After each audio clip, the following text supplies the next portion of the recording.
Hey, Rudy, welcome. Good to see you. How's everything going?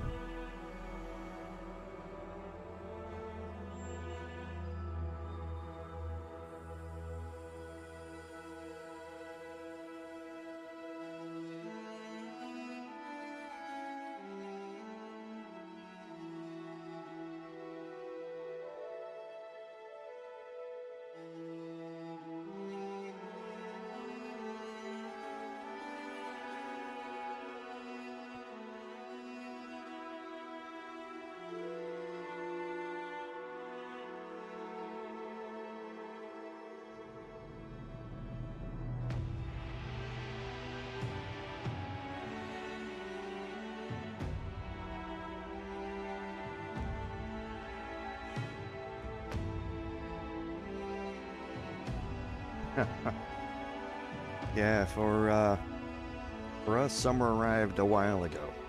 We get like 3 weeks of winter down here, and about 2 months of spring.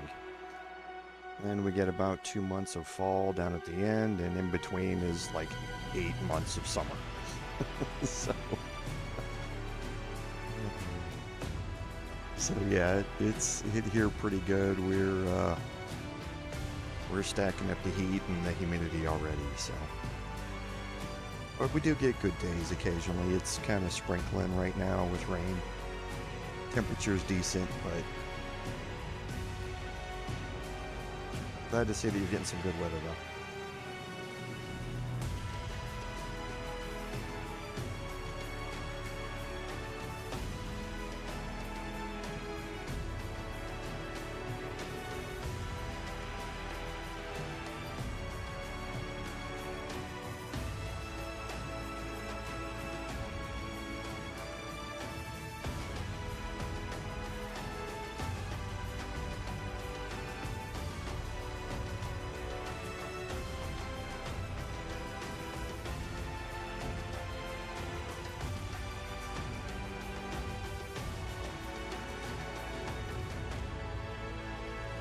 Yeah, that's right. That's what y'all are going to be dealing with. Yeah, this time of year is going to play havoc with your body clock for a while, I bet.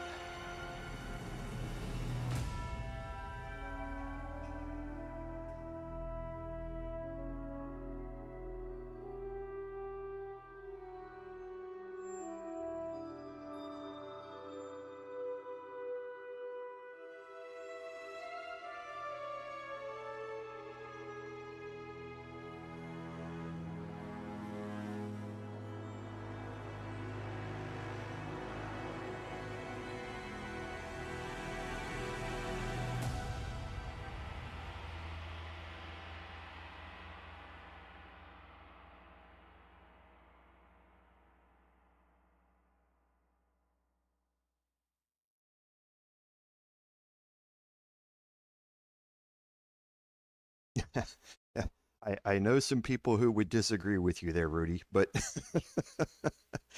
but I can understand. Uh, yeah, my body, I get quite a bit, so yeah, I'm in bed every night by 10 p.m. and then I'm up at 6 a.m. every day, so I get 8 hours, sometimes less though if I'm reading a good book that keeps me awake or something like that. I'll be awake longer, but I'll still be in bed, kind of ready to doze off. But I'm a world champion sleeper. Boy, if there was an Olympic event, I'm pretty sure I'd be on the podium every year for it. Yeah, that is true. You can sleep more in the winter, no doubt about that. When things reverse.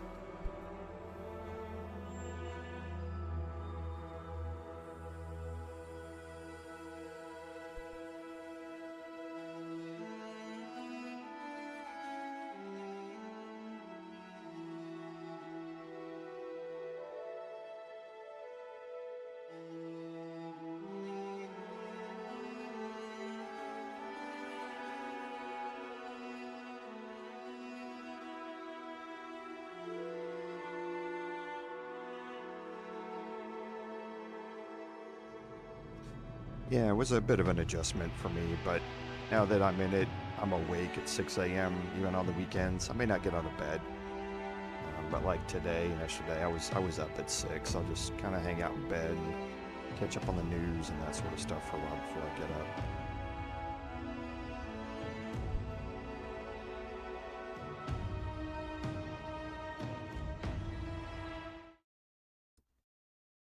Welcome, everyone, to today's live stream, episode number 17 of our Avowed Ranger gameplay series. I'm Commander Jarval, and I want to thank you for coming along on our journey today. So nothing new on admin notes this week, and on our recap, last week we started our exploration of Galawain's tusks, and I mentioned how big it is. We're going to be seeing a little bit more of that today. We're going to take care of a couple of side quests, one that we saw last week that takes a little bit longer, and then one that's pretty short, and then we're going to move into Solace Keep, the main city, so to speak, here in Galawain's Tusks. We're not going to do a whole lot inside of Solace Keep, except pick up a couple of side quests, maybe do a little shopping, something like that. Other than that, we're going to head back out into the wilds and continue our exploration. So let's go ahead and jump in here, and we'll kind of take stock of where we are, and we'll head out and deal with a side quest that we have available to us.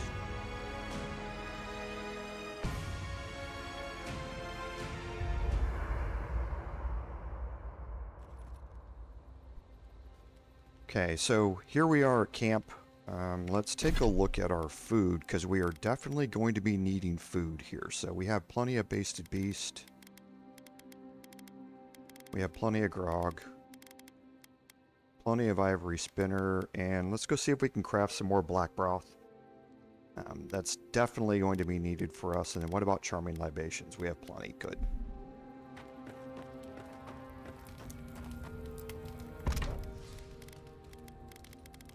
Let's see if we can craft any more. We can't. Right. I don't think I could do what you do.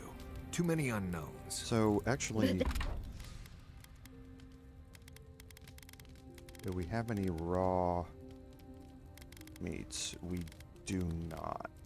That's what makes it interesting, dearie. And we're looking to upgrade Karok's Pride.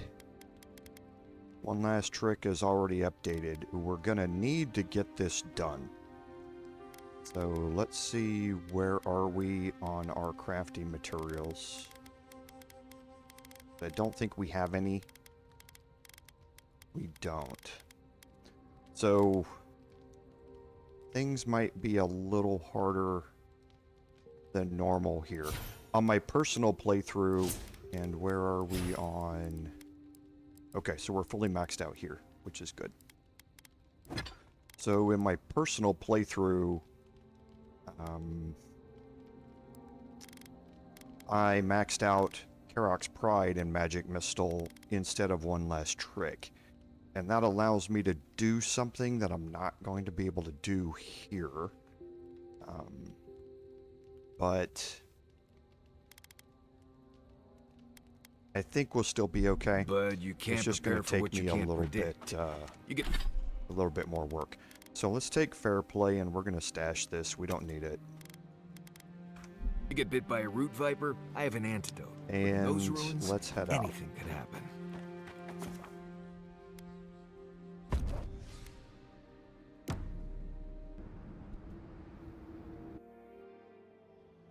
Schemes in the dark.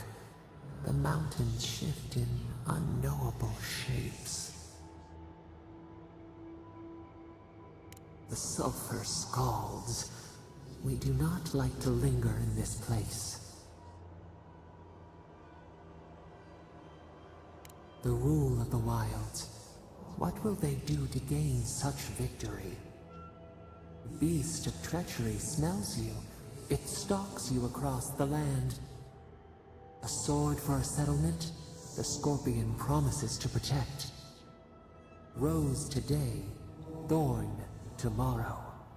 Friend or foe, the branches shake. Another time, a distant ache. A hidden strike, a bond bleeds in silence. Have your hands known this?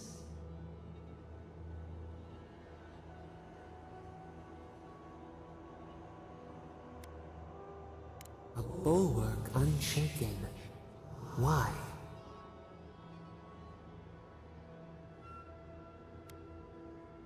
Oil in a lamp.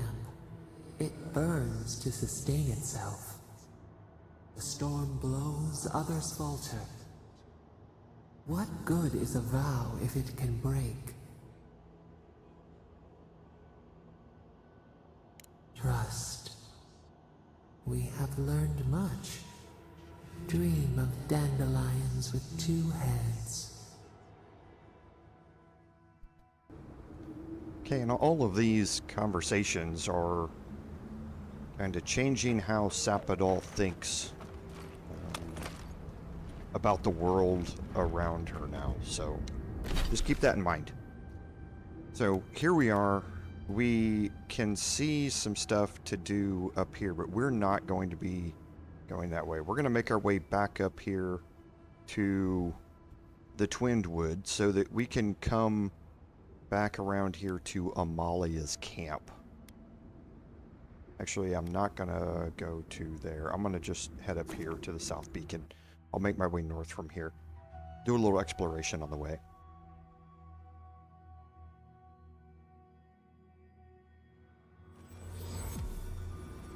Okay, so let's head around the back. Actually, did we... Hey, I might Yes. have... Pretty sure we bought the Adra here. We did. Okay. And one more thing. I need to look at my jewelry. Okay, so we have Prosperity's Fortune, which is fine now when we have that much gold. Paint Amplification's fine. Painter's Brush is fine. We're going to be making some a change to some of our stuff here in a little bit, and you'll see why that is as we move through this.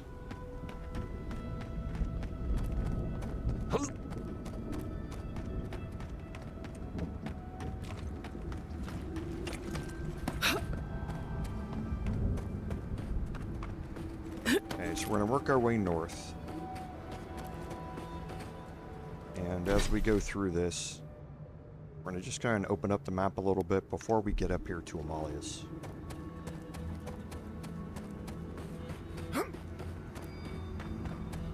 You see, we're going to get into some combat along the way.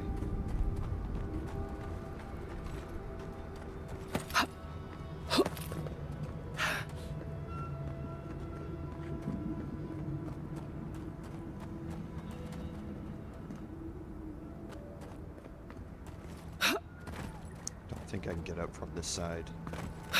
Oh, I can. Nice. Right behind you. I don't know if I'll be able to get through here. I can.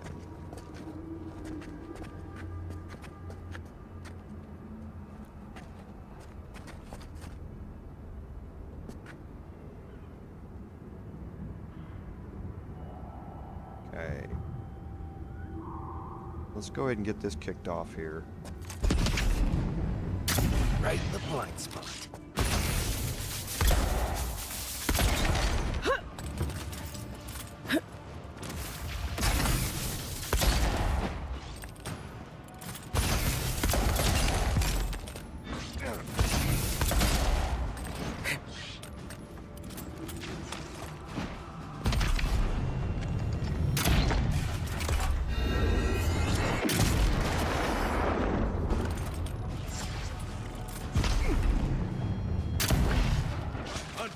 Look right.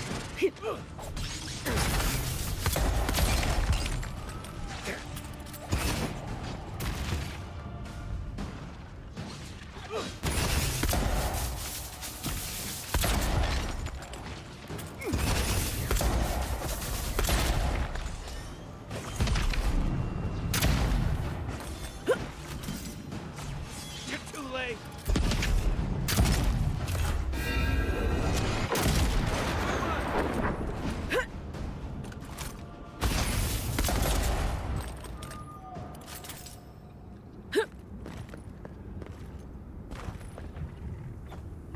Can't make it through here. Let's see if I can make it around this side. Take your best shot.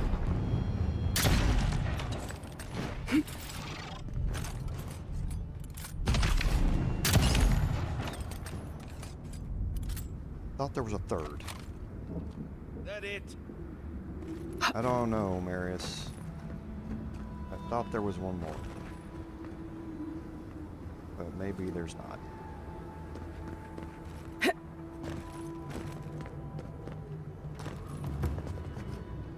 Just like in the military, if you can, take the high ground. Makes things a lot easier.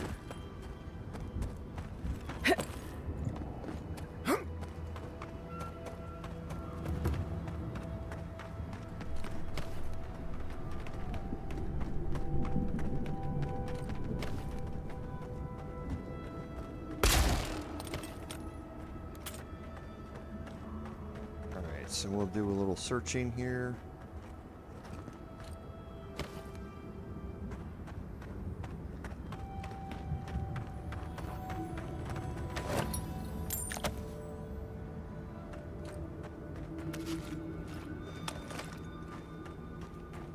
Okay, now as you can see, we're pretty much right next to Amalia's camp here.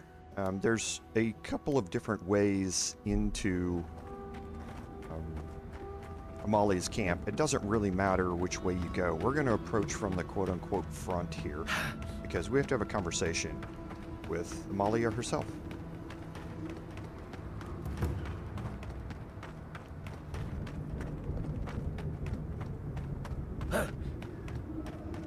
Who is right there.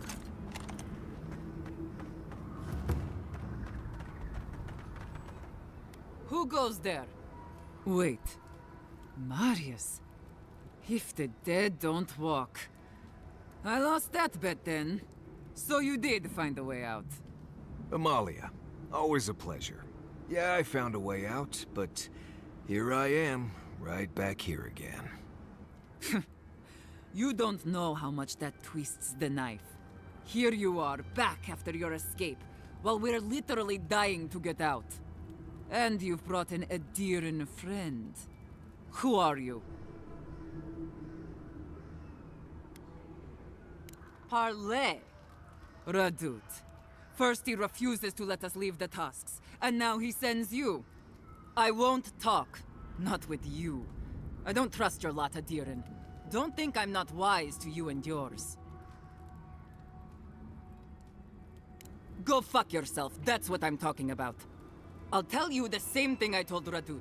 These banners mark the dead dirt we claim as our own. And as long as these banners fly, as long as we hold our own, I have nothing to say to you. You'll learn what it is to suffer. Now get out of here before it gets ugly.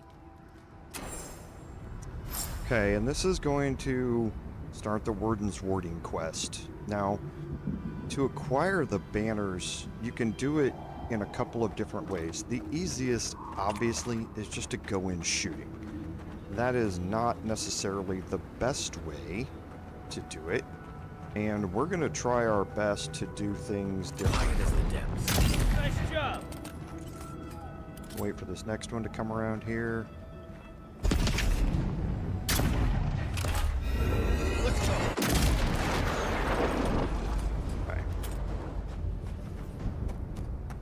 Everyone okay? Alright, and the first place we're going to go is up here to the Outcast Tower camp, and for that we'll head to the beacon.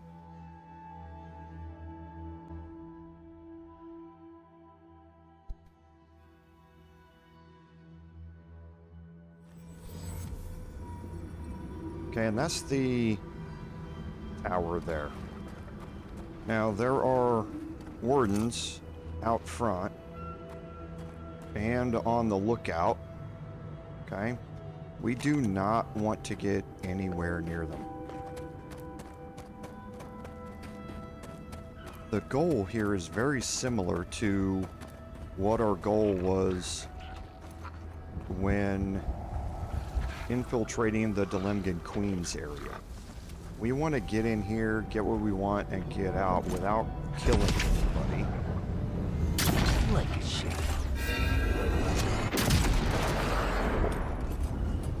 That very high stun accumulation we get means that even with one shot, we're able to stun people. So there's an easier way to get up than the way that I'm going to show you here. But this one is by far the quickest.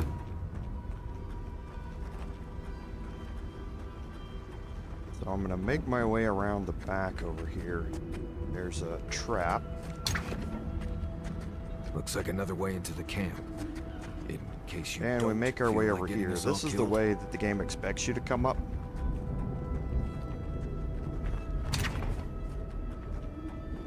Okay, and I'm going to drop a save. Because things can get a little janky here.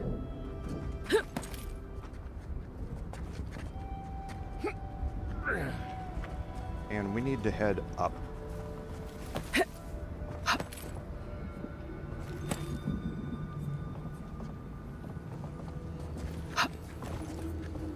Yeah, not there. Okay, now here you want to jump to there, but do not sprint jump.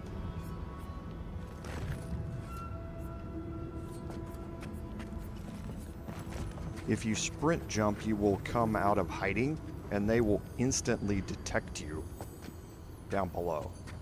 So from here, I'm going to kind of tuck into this corner and open this chest.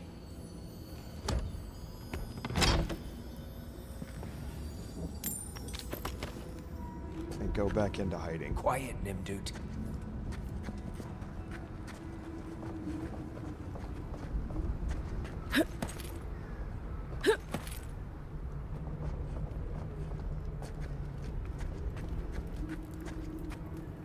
I'm And not going here up that scaffolding. is the banner. Looks like there's an easier way to get up there.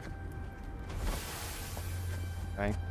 Now, as far as getting out of here goes, the best way to do this is just a fast travel out.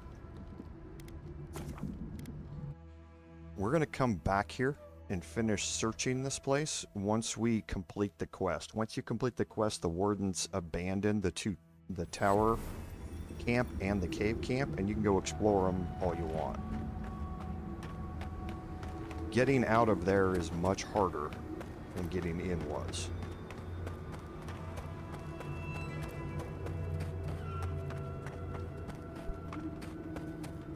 Now for the cave camp, you want to approach this from a specific angle, and that is from the southeast over here. So we're going to kind of explore our way around to the southeast side of this.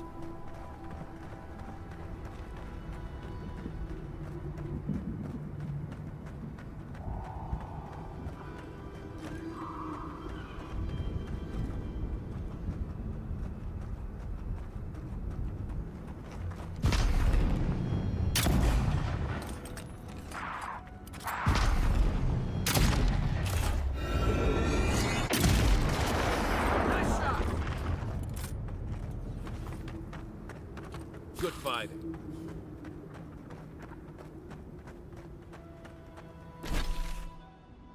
Okay, so go into hiding here, and this is the way up that we want We to could take. probably sneak through here and just grab the banner. Right here.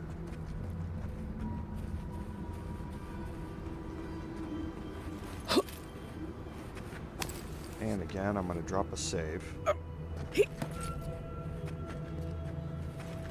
When you're climbing up like this, sometimes it can bring you out of stealth, like stand up for a split second, and that can kind of mess things up too. Now this one you need to be a lot more careful. Okay, where we're going, there's the banner. but it's not nearly that easy. Because right there is a warden, and there's another warden right below us.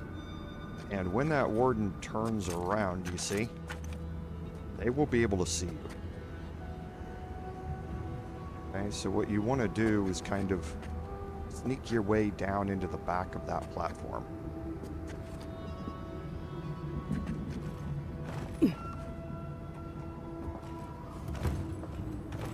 Down into here. And then you want to kind of watch the icons in the upper left-hand corner. When you see everybody facing away from you, especially that one in the middle that is facing to the bottom left, see, they patrol around. So you want the one to the bottom left facing downward, right where they are right now, or facing upward and stopped. You do not want them moving. The others are going to remain where they are, and they're not a problem. That one that's in the top right now, that's where you want them. So I'm going to move forward here. Take the banner. And again, I'm going to fast travel out.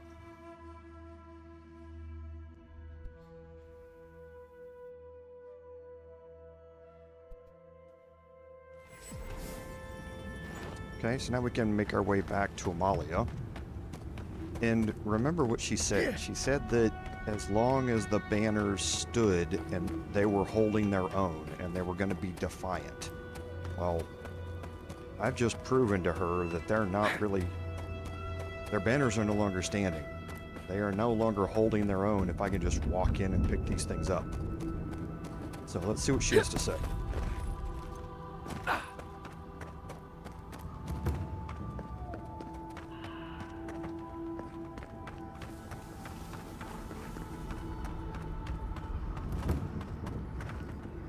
What do you want? Damn. The dream is over then. If we can't hold our banners, we've no hope of surviving the tasks. At least not like this. Still, if you got those, and we still have Kith to tell the tale, then maybe you're not all bad. Maybe you can help. Let's talk inside. You only get that dialogue option if you did not kill anybody in either of the camps. Okay?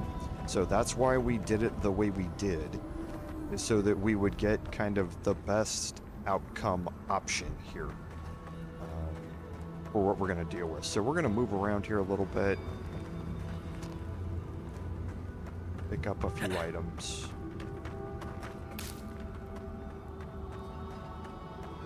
But not do a whole lot because Amalia is there.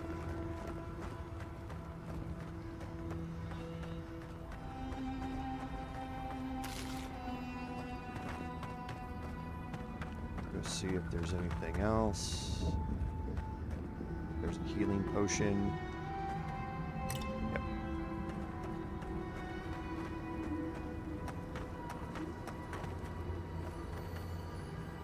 All right. I'll begin by thanking you. My Wardens still live and breathe. I don't take that for granted. Credit's all yours. Now, let's get to business. I'll be blunt. I don't know how my Wardens and I can reconcile with Radut or with the Keep. We spilled blood when we tried to leave Envoy, and we've spilled more hoping to hurt them enough to change their minds. Never mind our reasons for marching on the gate. That's not something that's forgiven.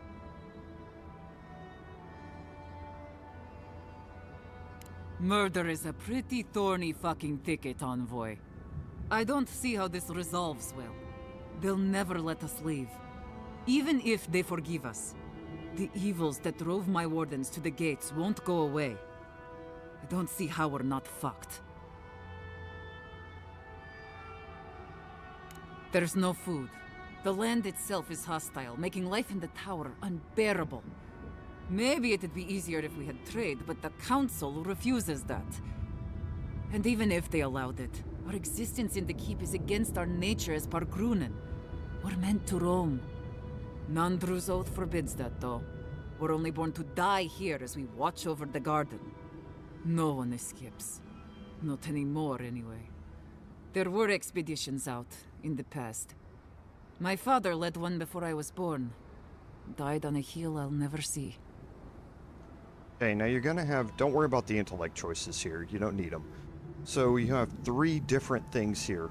Talking about her oath, the life on the waste, and the food situation. There are specific answers that will help you through this on each one of them. So the first one, let's talk about her oath. What is there to discuss? Nandru set the course of our lives hundreds of years ago. To watch over the garden forever. This isn't right.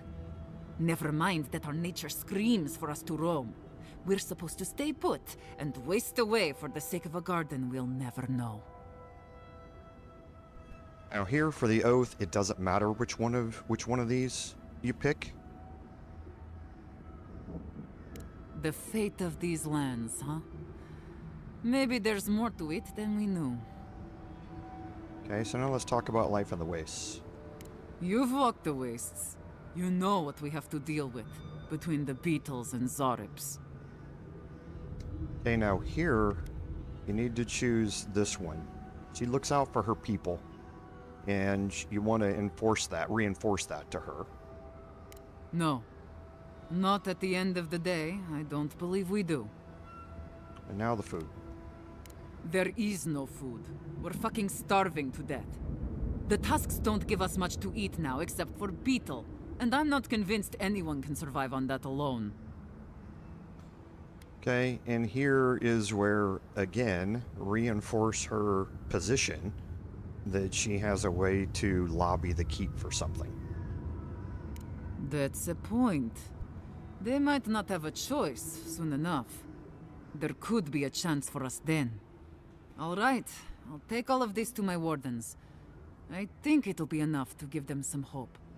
But do you really think Radut and the keep will leave us alone? I know, but it's still hard for me to believe. We've not got any other choice, though, so... If that's the case, then I'll talk with my wardens. I'll make sure they accept the peace. Not ideal, but better than prison. We won't bother the tower or the keep, so long as they leave us alone. We'll find a way to survive. Before you go, take this. It'll open up the chest just to your right. I want you to have what's in there. I'll let you carry the news back to Radut. Thanks again, Envoy. Okay, and that unlocks this chest here. You wouldn't be able to get this until you kill Amalia the other way, but we've gotten it the peaceful way here.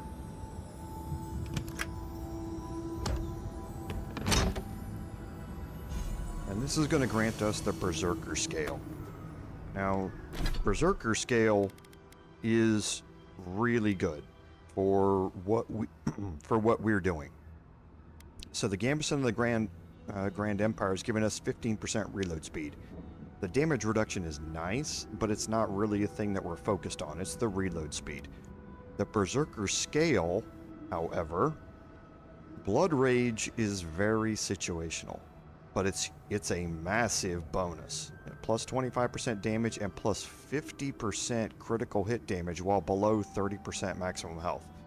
If you ever get into that point in your character, you're going to be dealing out a bunch of damage, and especially with our critical hits happening more than half of the time, that can be a really big bonus in damage. But it also gives you another plus 5% critical hit chance.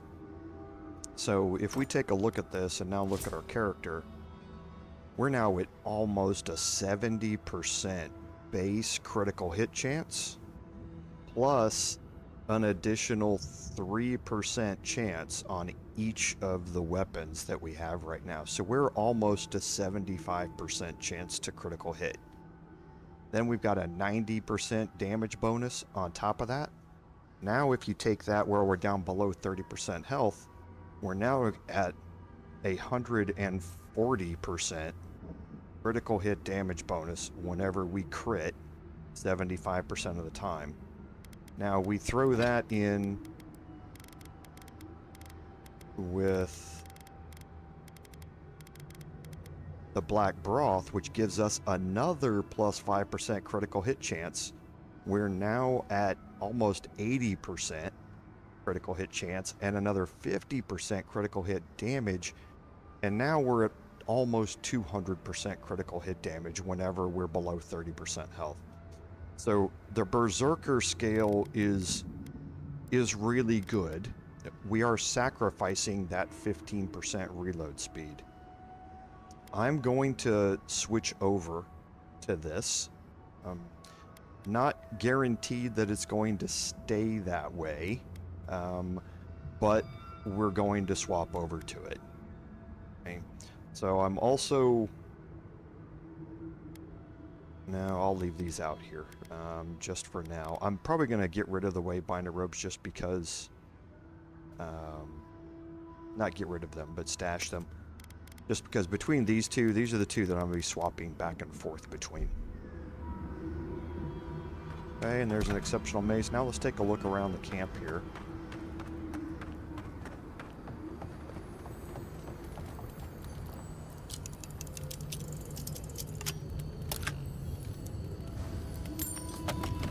Okay, a lot more crafting supplies.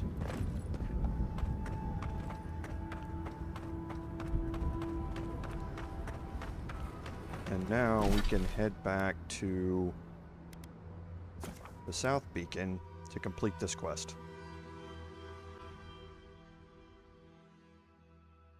So not all that difficult to complete this the best way, as long as you can work out the stealth mechanics here. Hey, I might have something for... Welcome back to the tower, envoy. I'm all ears, envoy.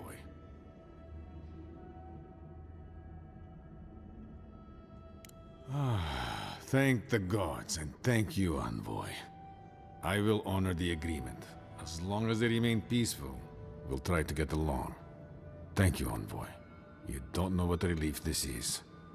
Even if it is all so strange, the thought of people leaving the keep.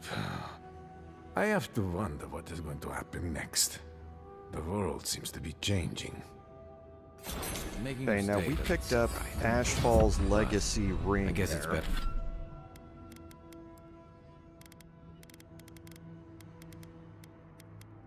And this is a massive bonus to our build.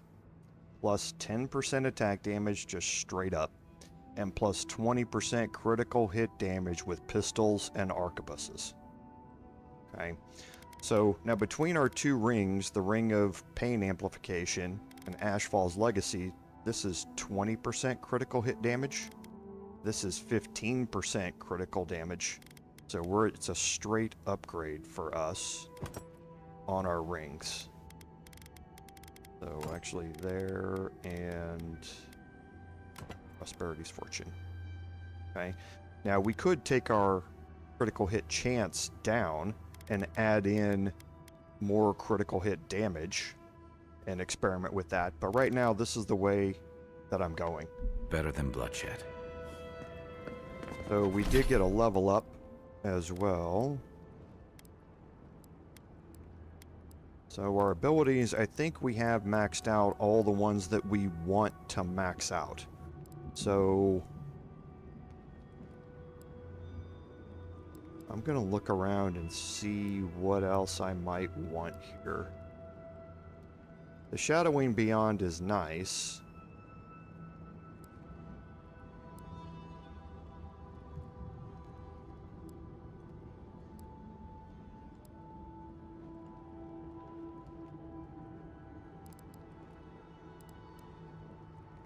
I think I probably am going to go that way, but let's look around here. So we'll finish out our maximum health. That's with melee weapons. These are all with melee weapons or unarmed. We don't need power jump. We don't block. We don't use maces. We don't need any of that. So Retribution can be also very nice. We don't care about the taunt very much. Or clear out. We don't really care about restoring companion health as well. So we could unlock Armored Grace, but it's not really necessary. So it looks like we're definitely going to take toughness, and then it's going to turn into whether or not we utilize retribution or we utilize constant recovery.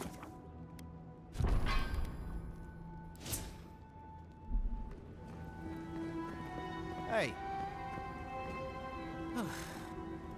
Let's go sell off a couple of things.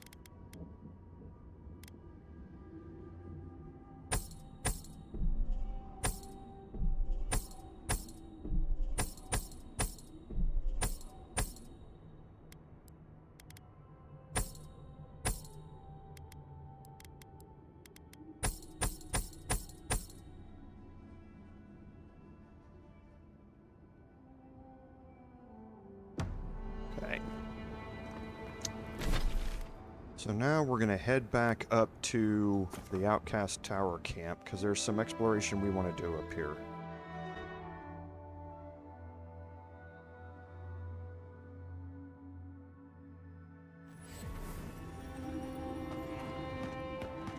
And now you can see there's nobody here. It's now empty. Which means that we can freely explore this entire place. And we're going to want to, because there's a bunch of stuff that we can pick up here.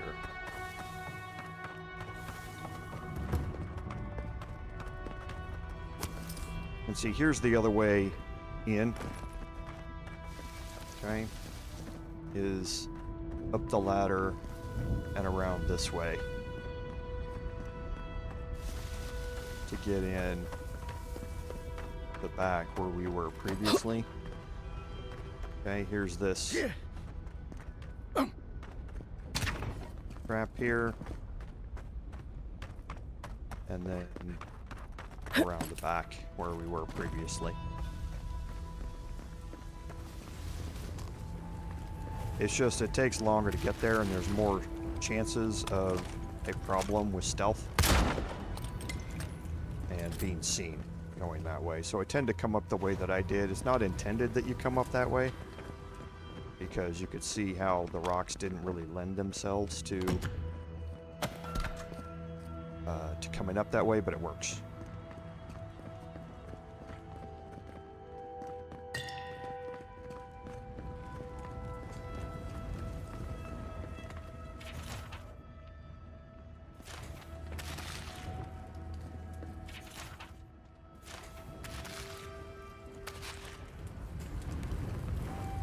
Yeah, I think that beetle sausage would get us something that we can use to craft more black broth. Okay, now we're going to make our way back up here again. We've already gone up here to get the banner, but we're not done here. That's because you can see here we have another way up.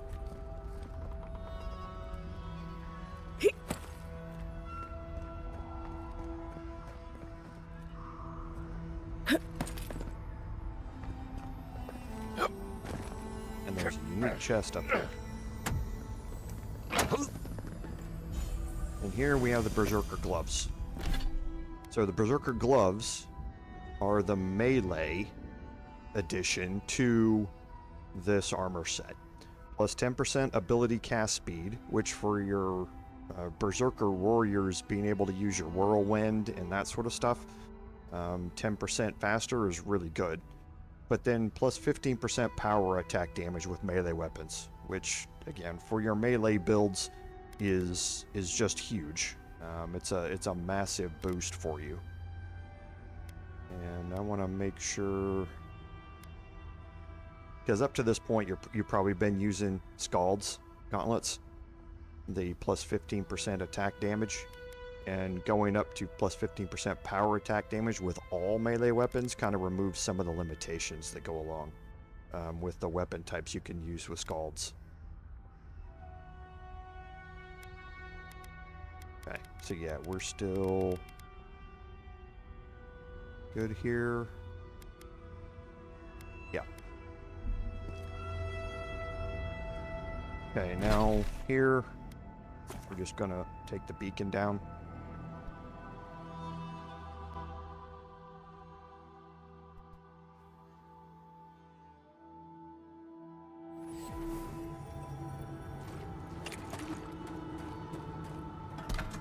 Okay, and we're gonna start, or we're gonna continue our explorations here.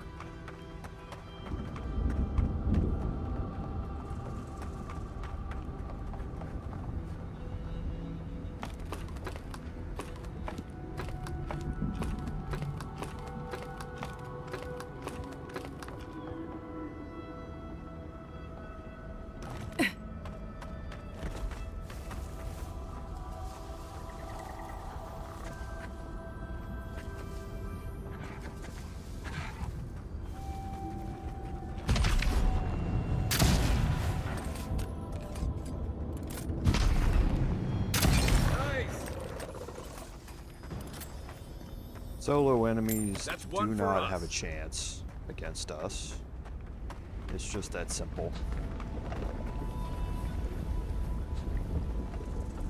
Okay, watch out for soap rocks along here. They are everywhere.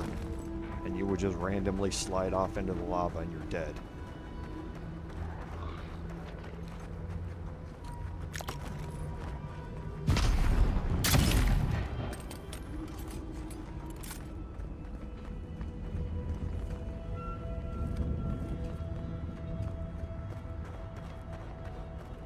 Okay, so we're going to head back this way because you see that cluster of enemies here.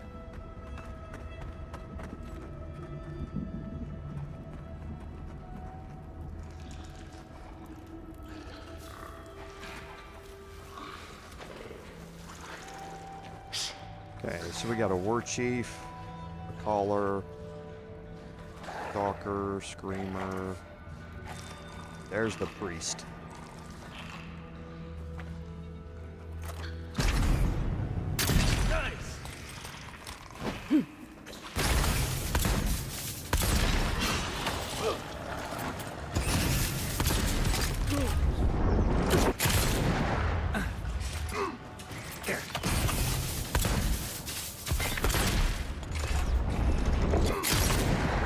Caller.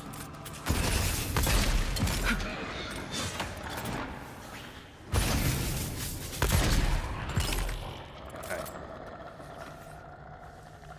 Take a moment, people.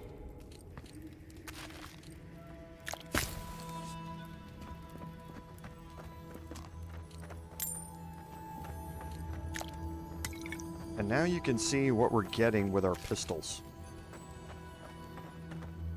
And I'll illustrate that some more here because I didn't think I'd be able to get it right now, but I am getting it. So on our next combat encounter, we're not going to start out with one last trick.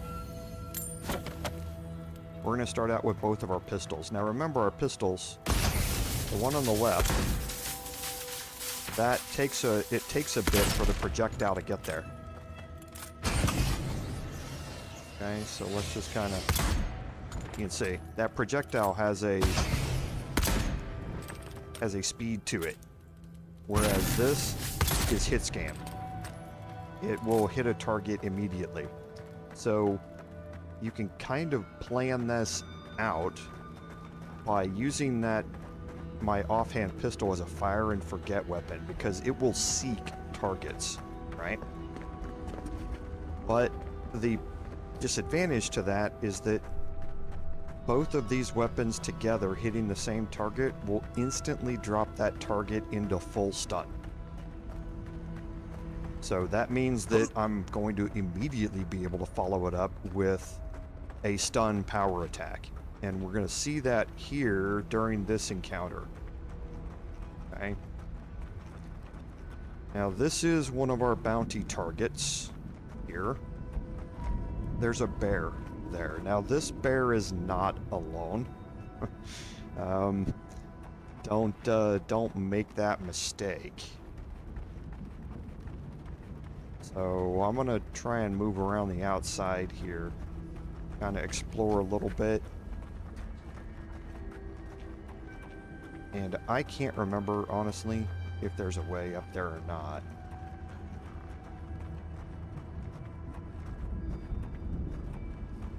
So I know what's happening over here, and I don't necessarily want to go this way.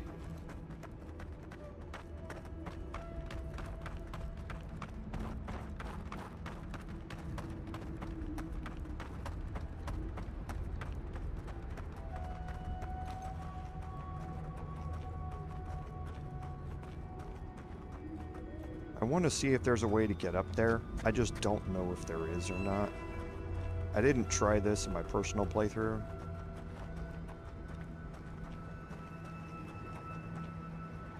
But I want to see if there's a way to get up there. And if there is, it's going to be on this side.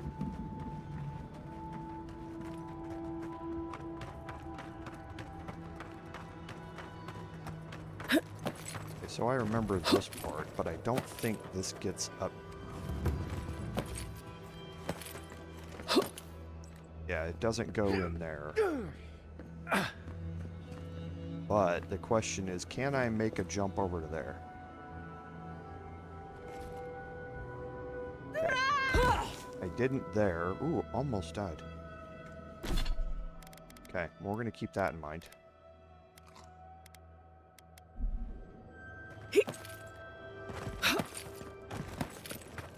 Because I think I actually can make this jump. Maybe from here. So let's drop a save. Ah, this is a jump.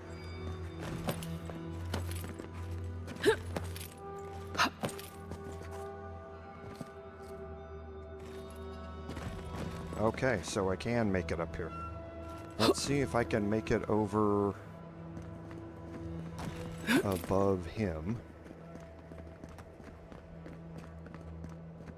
Or not. Okay. So it looks like I can. Now this is not going to be safe. Knowing the enemies, or 100% safe, knowing the enemies that I'm about to encounter, this is not going to be 100% safe.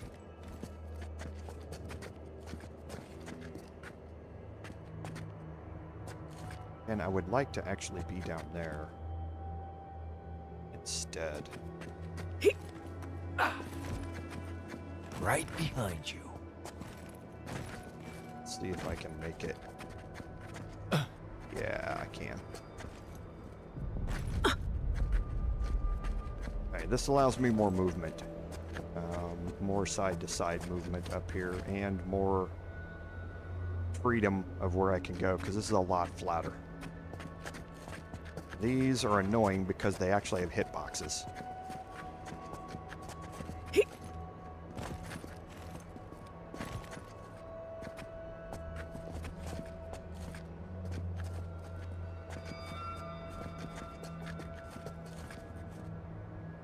Okay. Alright, so we're going to wait for him to come out, and we're going to start this off.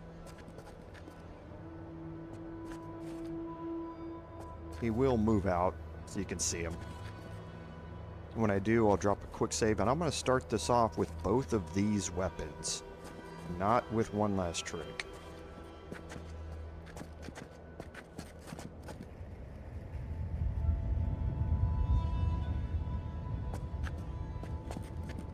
There he is. You can see he is 2-level legendary.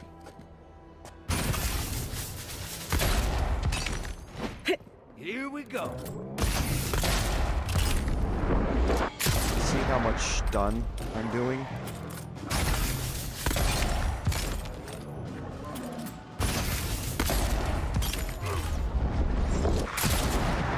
Every 2 hits. Oh no. That's bad.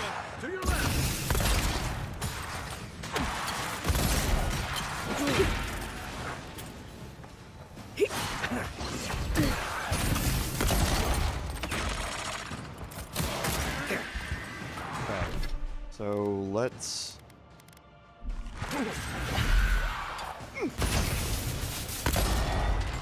It's not as bad as it could be. You see, we're dropping enemies into full stun here. Almost with just those 2 hits.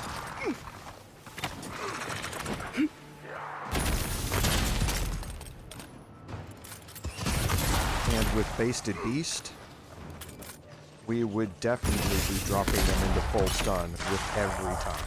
So if I'd taken Basted Beast there, you would see that we would be getting constant stuns every time we hit an enemy with both barrels from these weapons. And we're going to see that at our next bounty target. I wanted to illustrate something, but this is the Cartographer's Companion. +2 dexterity and +3 perception. So look at Painter's Brush, we're getting +5% critical hit chance. Our character is at 69%. So Cartographer's Companion is going to up my perception. Perception ups critical hit chance and range. But I think it's only going to up at 3%. Let me see. Yeah. So I lost 2% to gain an additional 3% range here, basically. So I think I'm going to stick with the Painter's Brush for now.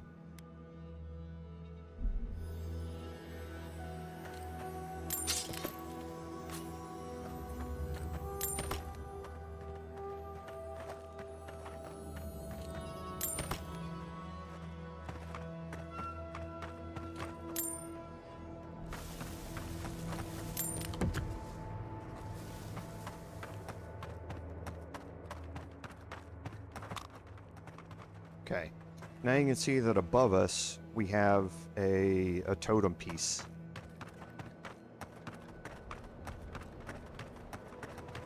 And that totem piece is from our next bounty target, which is literally right around the corner.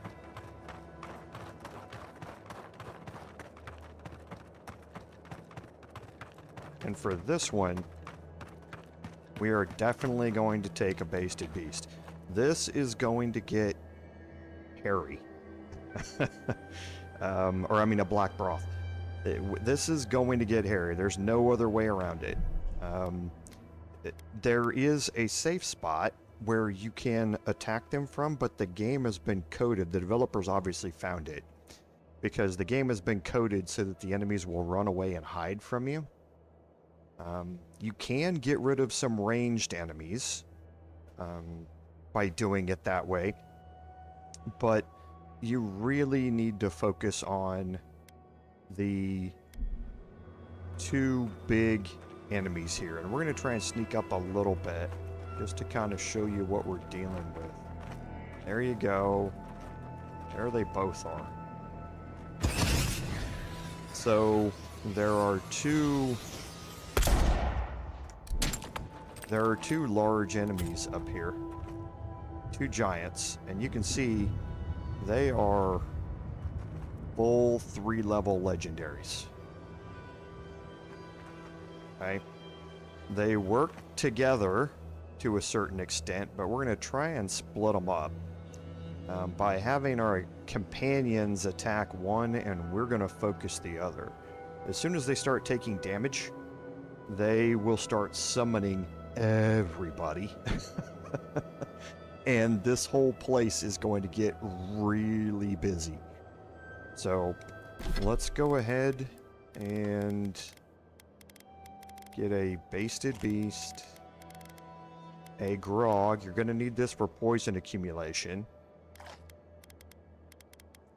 Ivory Spinner to make the Basted Beast trigger faster. And a Black Broth. Okay, so now let's get in here. We're going to have our companions go after Krusta here. It's not within range.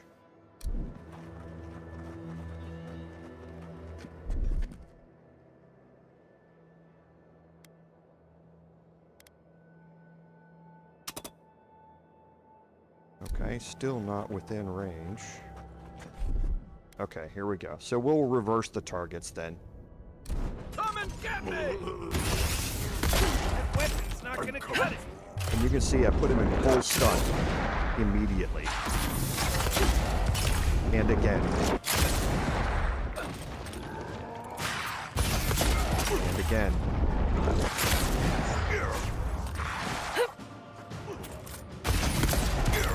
Left leg.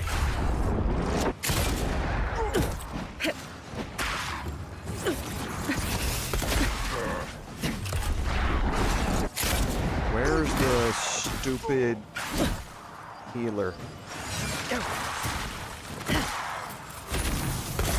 That's the fighter.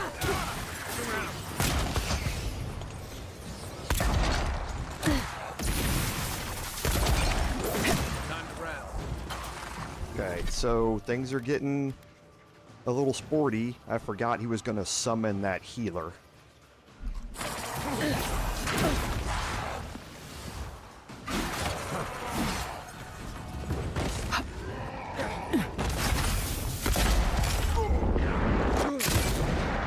This is it for me. Okay, now I need to hit 3 here. Get my companions back up.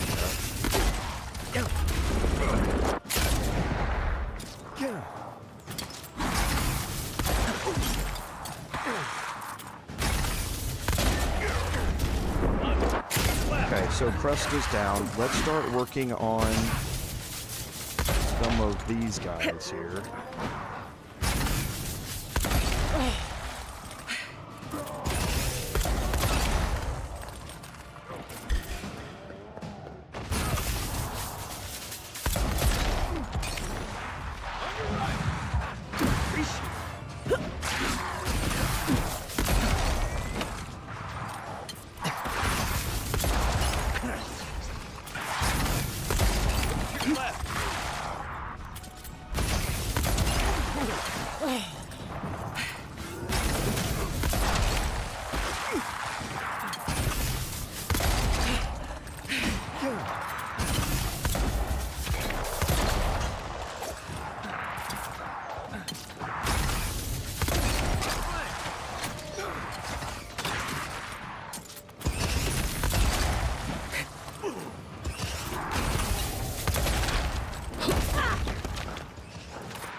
Okay, so he's on me.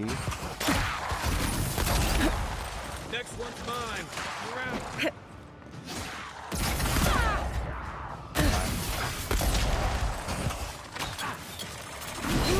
What you got?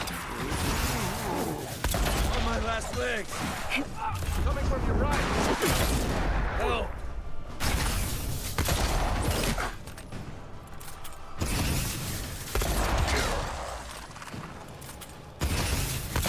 Not so fast, I'll make it.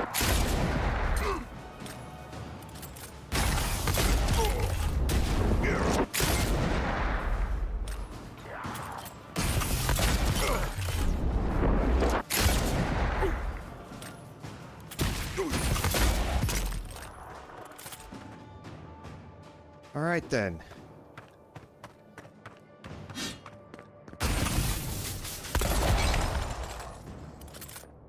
Be right with you. So, like I think I say, sprained my sporty. Definitely sporty. But the benefit there is that if you can clear out the ads, then the fight is over. Because the way our build is set up, we can drop any enemy into 100% stun with both of these pistols. And that means that we can basically stun lock them for the entire fight. My problem there was that there were just too many ads, and I needed to clear them out. But I had one of them completely focused on me, so it kind of played a bit of havoc with the plan there, because what really went wrong the first time was the priest. I'd forgot about the priest. So I had him almost dead, and the priest healed him completely up. So then I had to throw that plan away And by that time, there was no way I could get rid of his aggro. I'd already done way too much damage to him. So I had to kind of adjust on the fly there. So the way to go about it really is to start the combat off, do some damage, wait for him to summon the priest, and focus the priest before focusing on him. Looks like this And thing's that's the missing a few totem pieces. base. You people For the probably next want totem to take it here. back to camp and study it, yeah?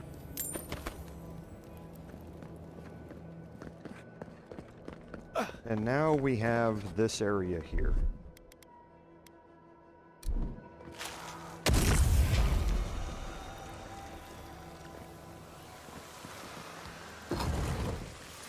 Okay, there are 3 symbols, and again, you can follow these around. One of them's easy. It's right there. The next one, I think I'll go down this way.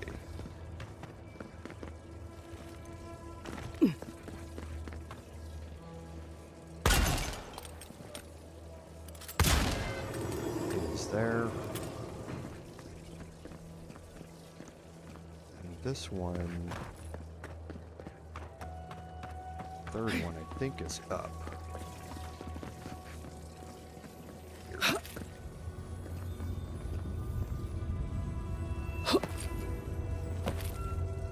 Because there's the cord.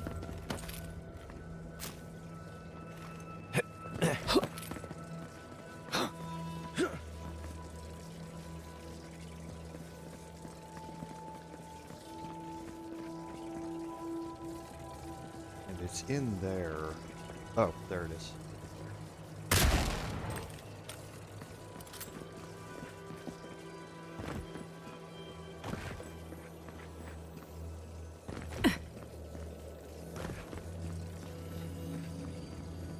And another legendary chest that has the Hellwalker's vestments. Now, Hellwalker's vestments are again really good for your melee weapon builds. The plus 25% melee damage and the plus 50% critical hit damage with melee weapons are massive. The thing here that is wrong with this, so to speak, is the minus 50% damage reduction. So this is where it really, it's kind of your glass cannon build, so to speak, with your armor. Not something I'm going to focus on, but for your melee builds, it can be an absolute game changer, depending upon how you're playing. This one, can't remember. I think it's this way. Yep. And I missed it.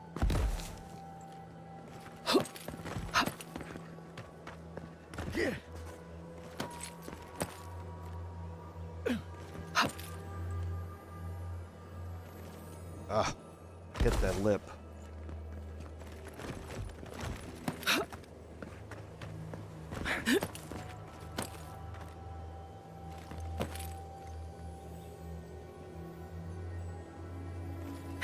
Ah, I know I can make that. I just got to get the right combination. Because I'm pretty sure that's the way up. I don't know if I can get up over... Maybe I can get up over here.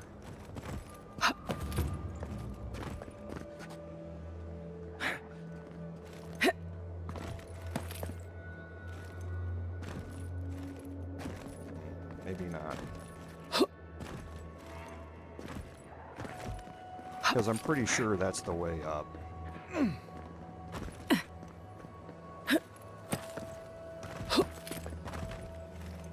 You just have to get the right combination of key presses. You have to sprint, you have to move forward, press the sprint key, and then the jump key.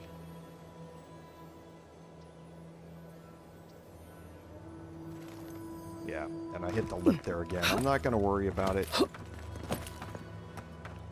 I'll go get it. I don't know if I can get up from over here. I don't think I can. Unless I can jump up here. Oh, I can jump up here. Never noticed that I could jump up there.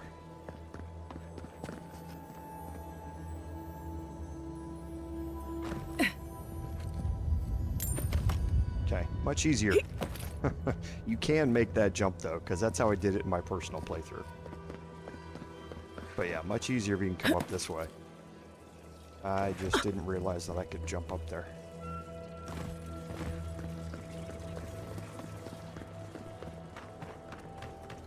Okay, so where are we here? So we got our Shrine to Galawain here cleared out. We're going to continue... actually, let's head south and clear out... because I don't want to... No, we're going to continue up here first so we can unlock a fast travel point.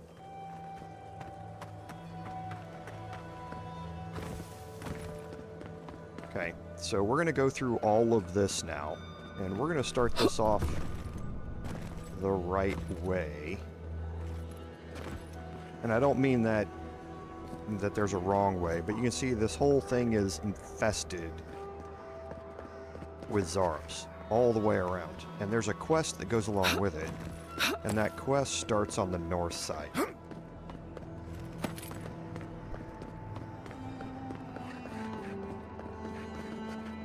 Okay, so again, Zarops everywhere, all the way around here.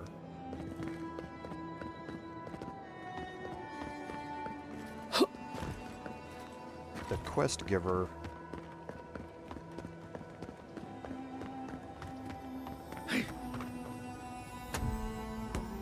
is up by the bridge.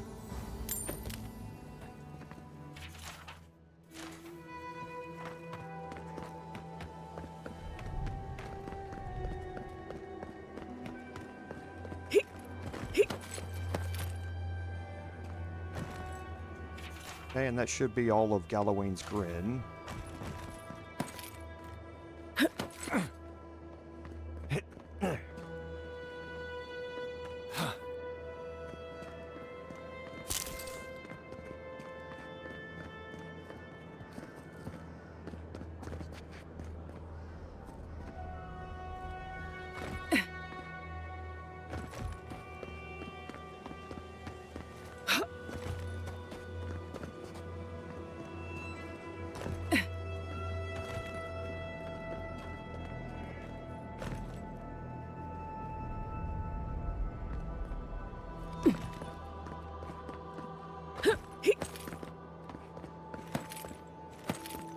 So we should have opened up all the area around the shrine.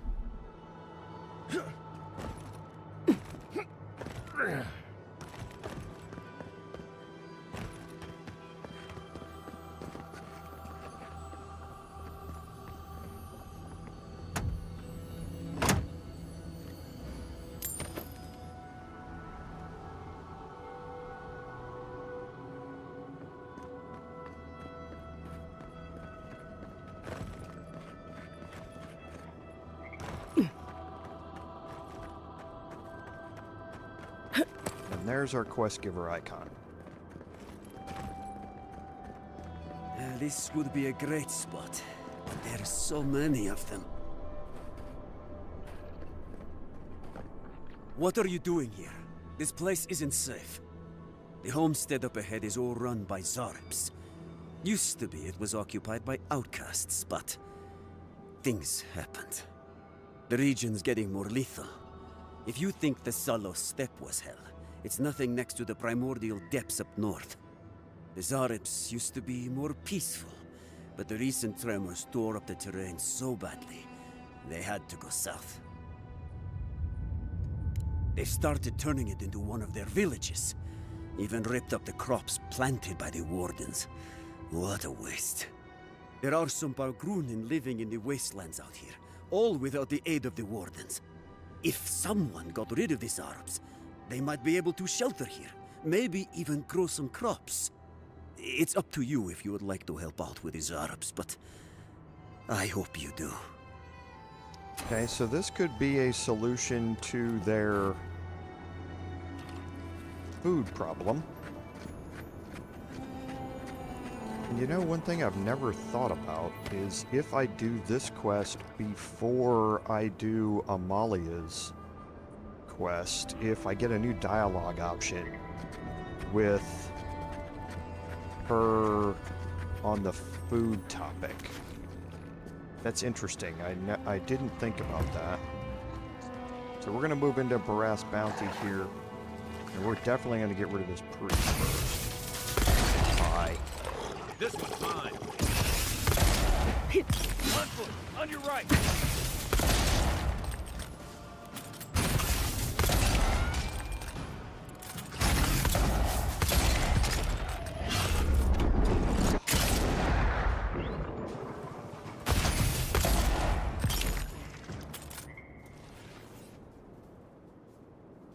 Another win. Okay, But who's easy counting? enough.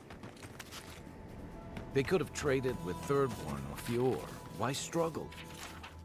And if you read through here, you learn about Like what this. happened here and the downfall of it, and that sort of stuff.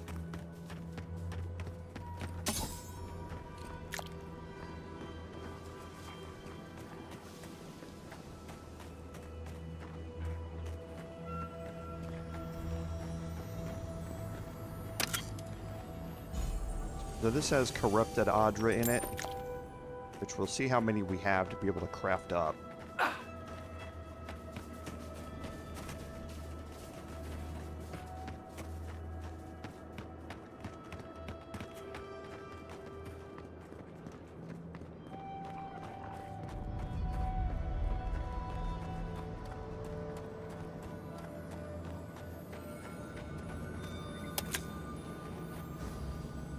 Okay, and a letter to the deceased.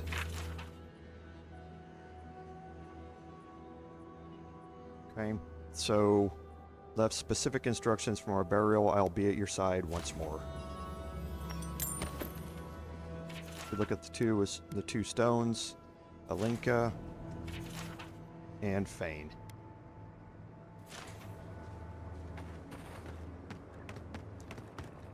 So we have cleared this one out.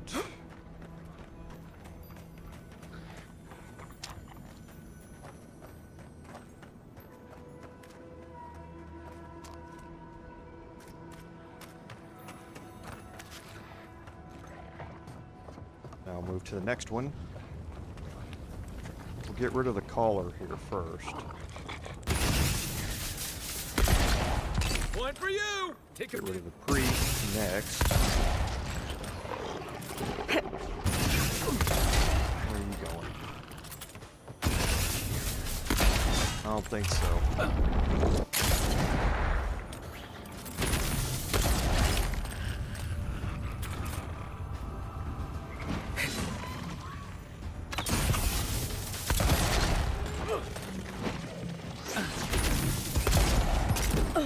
Ouch.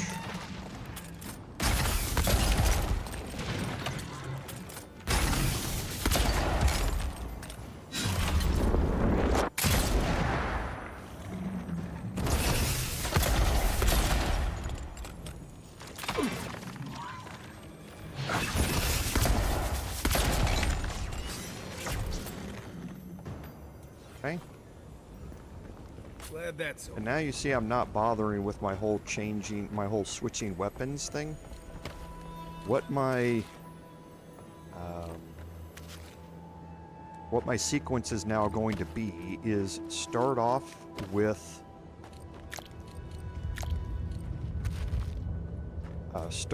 one last trig just to get that huge alpha damage that goes along with it. But then immediately change over the two pistols and never change back.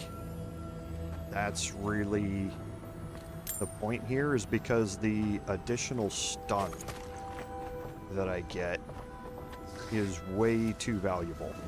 And I cannot get a one-shot stun with one last trick. But I can one-shot fools with one last trick. So that's the point of using one last trick. I'm gonna use it again here to get some ricochet damage. Show me what you got!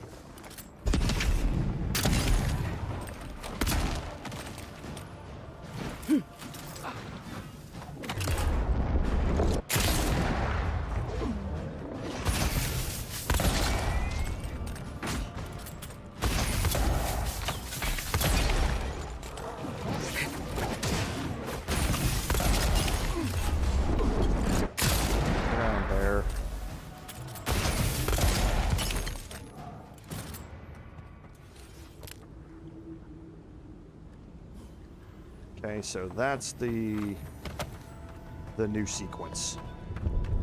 Still going to be dodging. Still going to be getting that additional 10% shock damage out of that. But I'm going to just start off with one last trick and then put it away and keep with my pistols.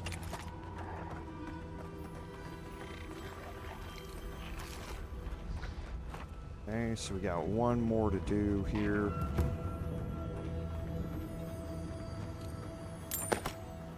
I'm going to head up first.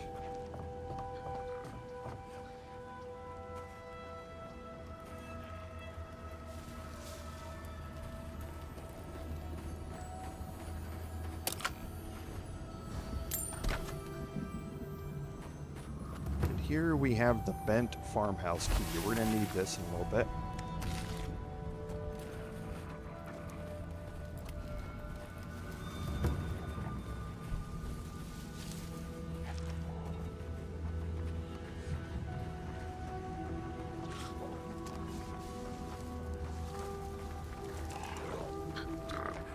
Quiet, Nimdut.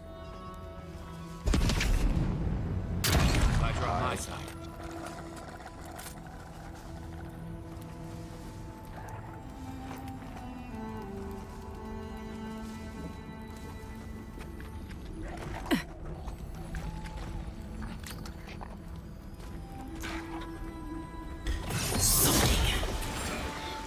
Okay.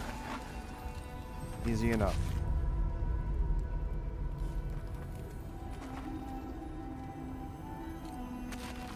All this raw meat's going to be helpful for us making more black broth.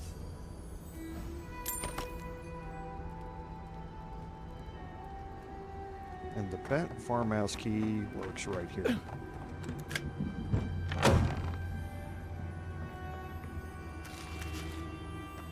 Bunch of food. So little grows here, but the dream scourge still takes root. Figures. And a child's note saying, really, don't stay here. The place has been overrun. And a really good chest of crafting supplies. And somebody would turn to the Dream Scourge.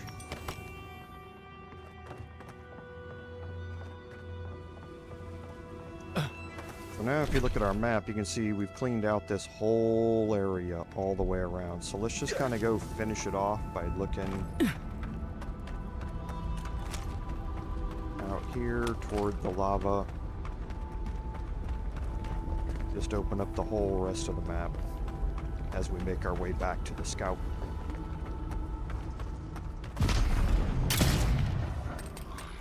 He survived. Well, not for long.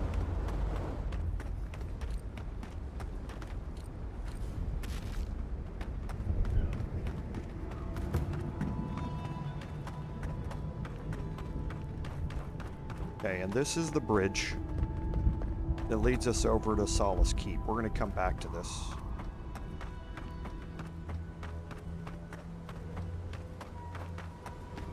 Here's the main approach to the bridge and our camp. Definitely want to unlock it. And now we're just going to kind of unlock or open up this area as we move back to the scout.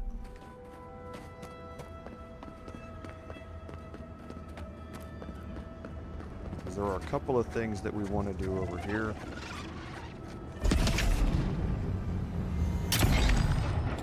Just one shot, and if we don't get a drop into combat, then we'll stick with it and reload it. But once we do drop into combat,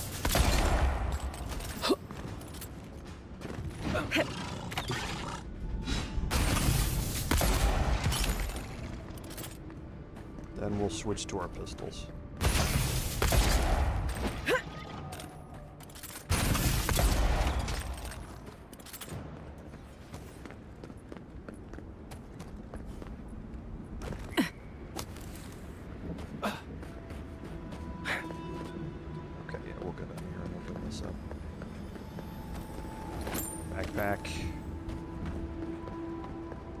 let's head back up here.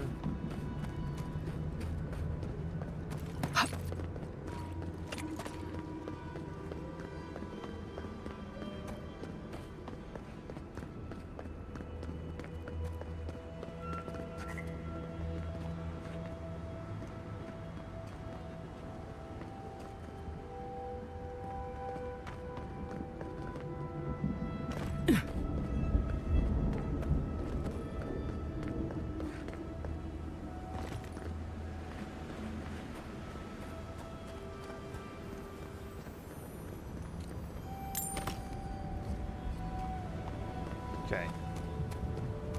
So now I think that's it for here. And it is a cool... It's very Mustafar from the Star Wars universe type of vibes here. Now you can see we've opened up everything around here and we're going to work our way back to the scout.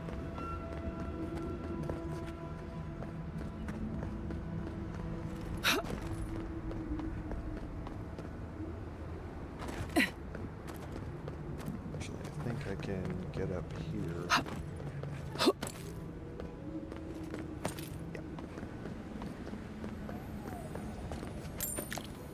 Okay.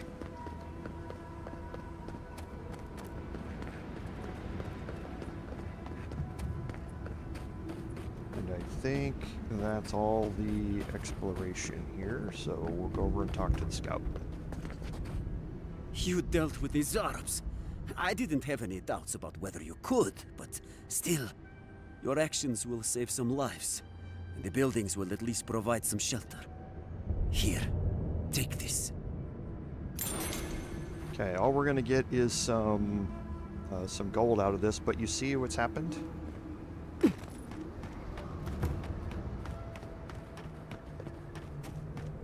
Pargrunen have moved back in, and who's here? If nothing else, I'm glad we were able to work things out with Radut in the end. So she has now moved her wardens here, her outcasts, back into here to set up and try and rebuild this place. Rather than being stuck in their cave and their tower, they now have a place where they can possibly live again.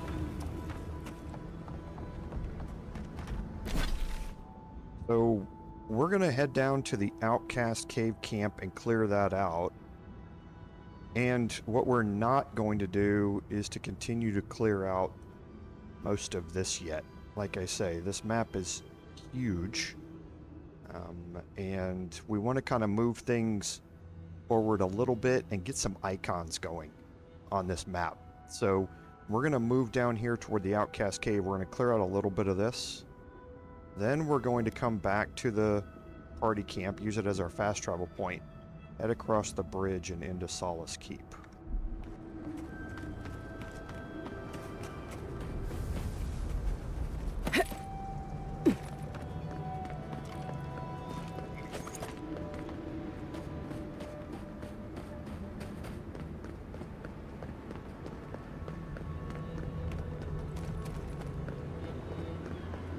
And again, soap rocks are really bad around here, so keep your distance from the edges if you can. And this house, I don't think we explored. Yeah, we didn't. I'm gonna take the high ground. I believe we have some enemies up here. We do.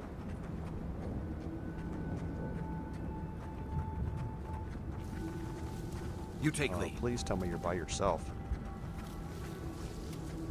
You're gonna have a problem.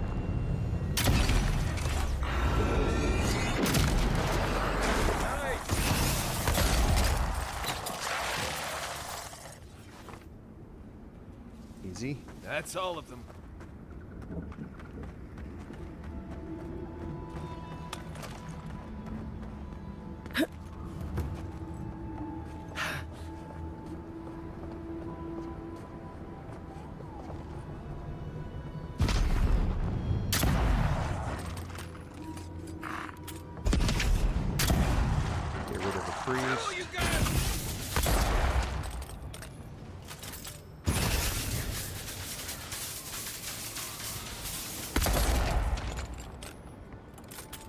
hiding.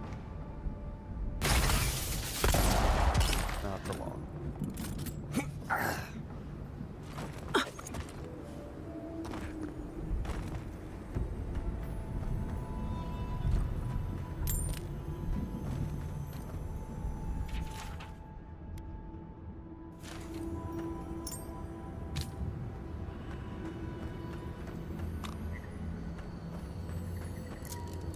Gonna need to probably invest in some more lockpicks. Well, I don't think I have to, I think. Now, come to think of it. And a mole-crusted journal in here. Basically another example of how things deteriorated out here and people had to kind of find a new way to live. When the tusks went to crap after the volcano.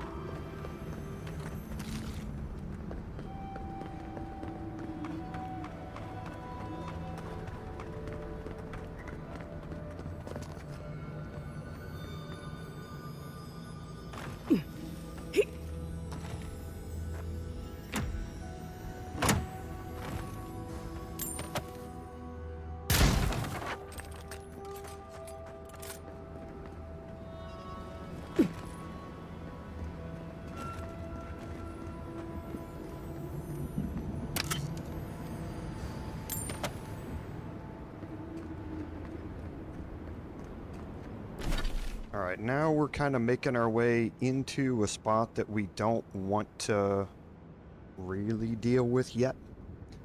We don't want to... I'm not going to move too far down toward the main quest line, where the garden is, so I'm going to make my way back toward the cave camp. But this is another way to go exploring down here that will lead you over to where the garden is. Like I say, we just don't want to go that way yet. We're going to head back east.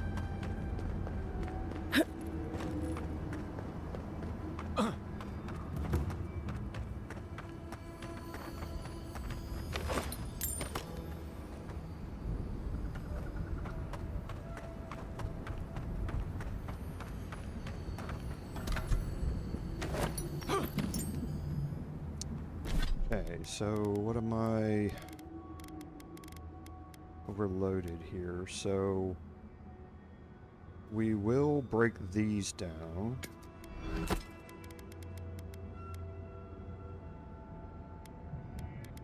Okay, I don't think we need to break down any... Well, I'll break down the round shields here. That's enough to get one more branch. Whoops.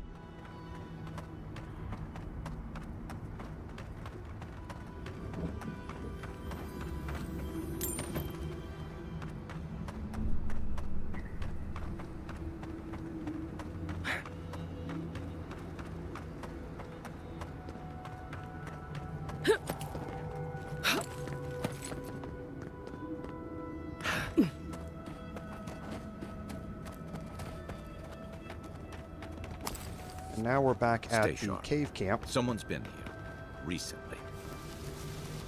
But you can see it's empty.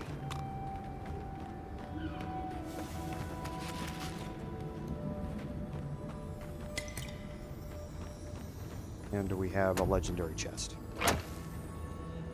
And this is going to have the Berserker boost, the last piece of the Berserker set.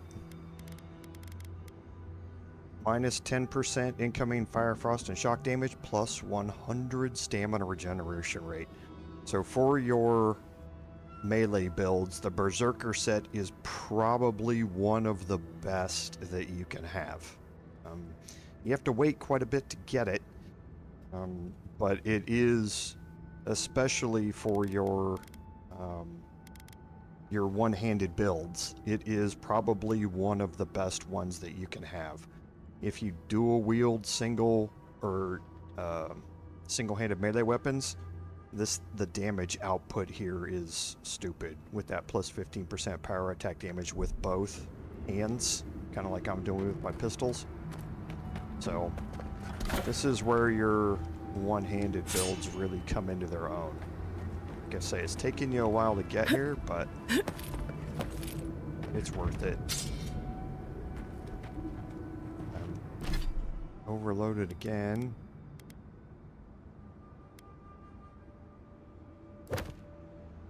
I'm hitting E.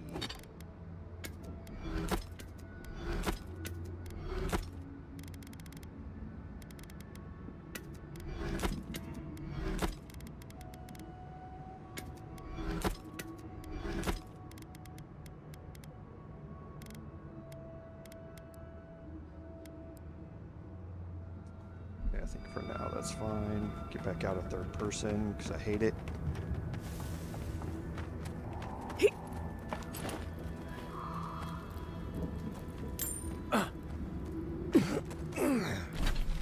Okay, and I think that's it for the cave camp. No, that's not it.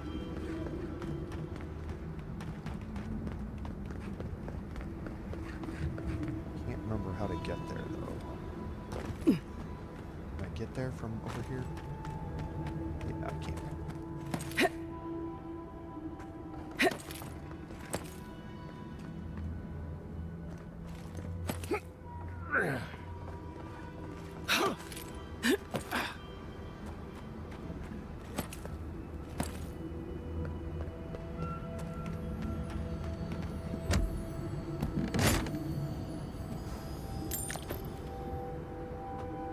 And I think that is it for the cave camp. Yep. Okay, so now we're cleaned out here, so we can go over here and just clear out this little area of the Twinedwood. Or the Twinedwood. I guess it's probably pronounced Twinedwood.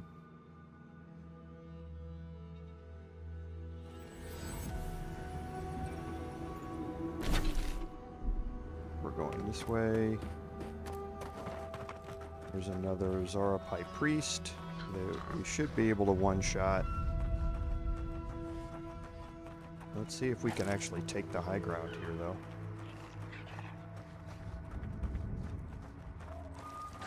Unseen, unheard. Well done.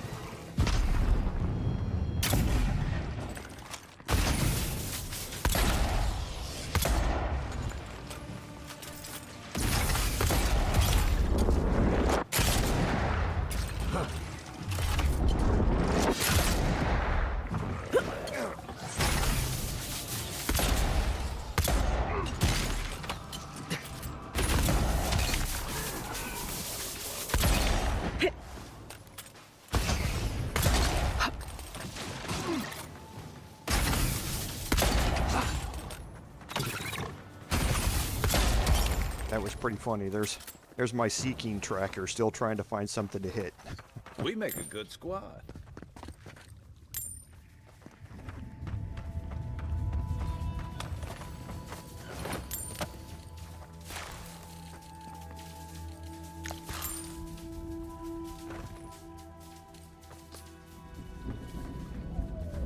I don't think there's anything in this one.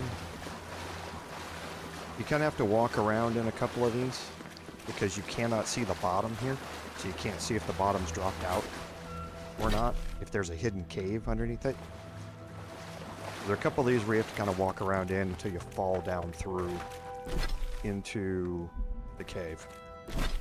So now you can see that we've cleared out the western side here of the bottom half of the map. We still have the top half of the map to clear out, and we still have all of the eastern side here to deal with as well. But let's head back up to Solace Keep. Actually, let's go to the Warden Tower and sell off these items. Then we'll head up towards Solace Keep, and we'll save on the way, see if we can craft some more black broth, because we're going to need it.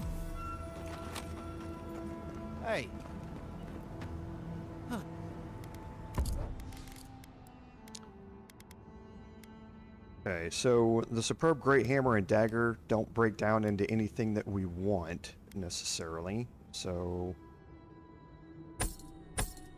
the exceptional bow, I'll break down.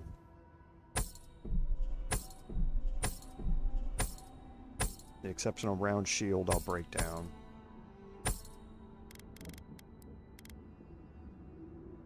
We won't need... We got plenty of Balrog skin to be able to craft. Okay, so I've got 148,000. I may actually end up buying not either one of these. Sky Mother's Embrace is really good with the plus 20% movement speed, but it would be something I would really be breaking down to get the... Because Cruel Command, if I break it down, I'm going to get Adraban again, which is what I need to get to upgrade Karak's Pride. So I'll think about that, but let's go over to our camp. See what we can do as far as upgrades.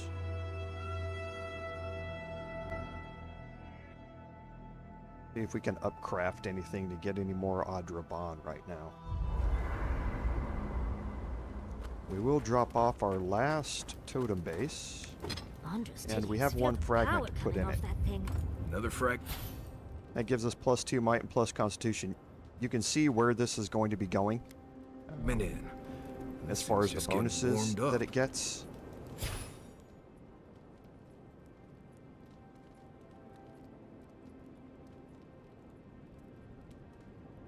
Okay, so that's my plus 5% critical hit chance.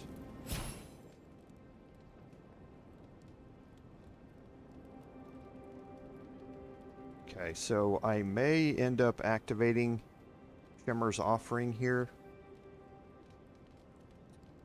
It is going to allow us to get that extra 25% damage with one last trick and damage against skull enemies, because we're going to be, like I say, our bounty targets are going to be running into more and more of these. I'm going to lose 5% critical hit chance to do this, but the damage against skull enemies is going to come in handy here in a little bit.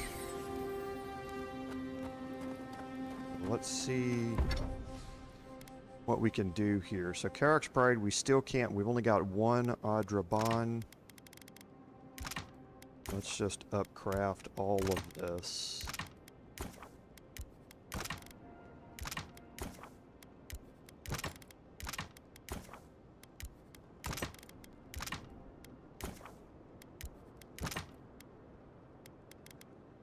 So I've got one corrupted Adra and none of the ones below it. So yeah, I'm quite a ways from being able to get Karak's Pride upgraded here. I can break down this and this, and I can start looking at upgrading my legendary tier weapons. I'm going to be focusing on upgrading Karak's Pride and Magic Missile more, simply because I'm going to be using them more. Now, all I'm going to be getting here is damage increases. You can see that the first level I get plus 12, which is about 7.5%. Then I get another plus, it's actually not 12, it's 12.5, because this is 23%.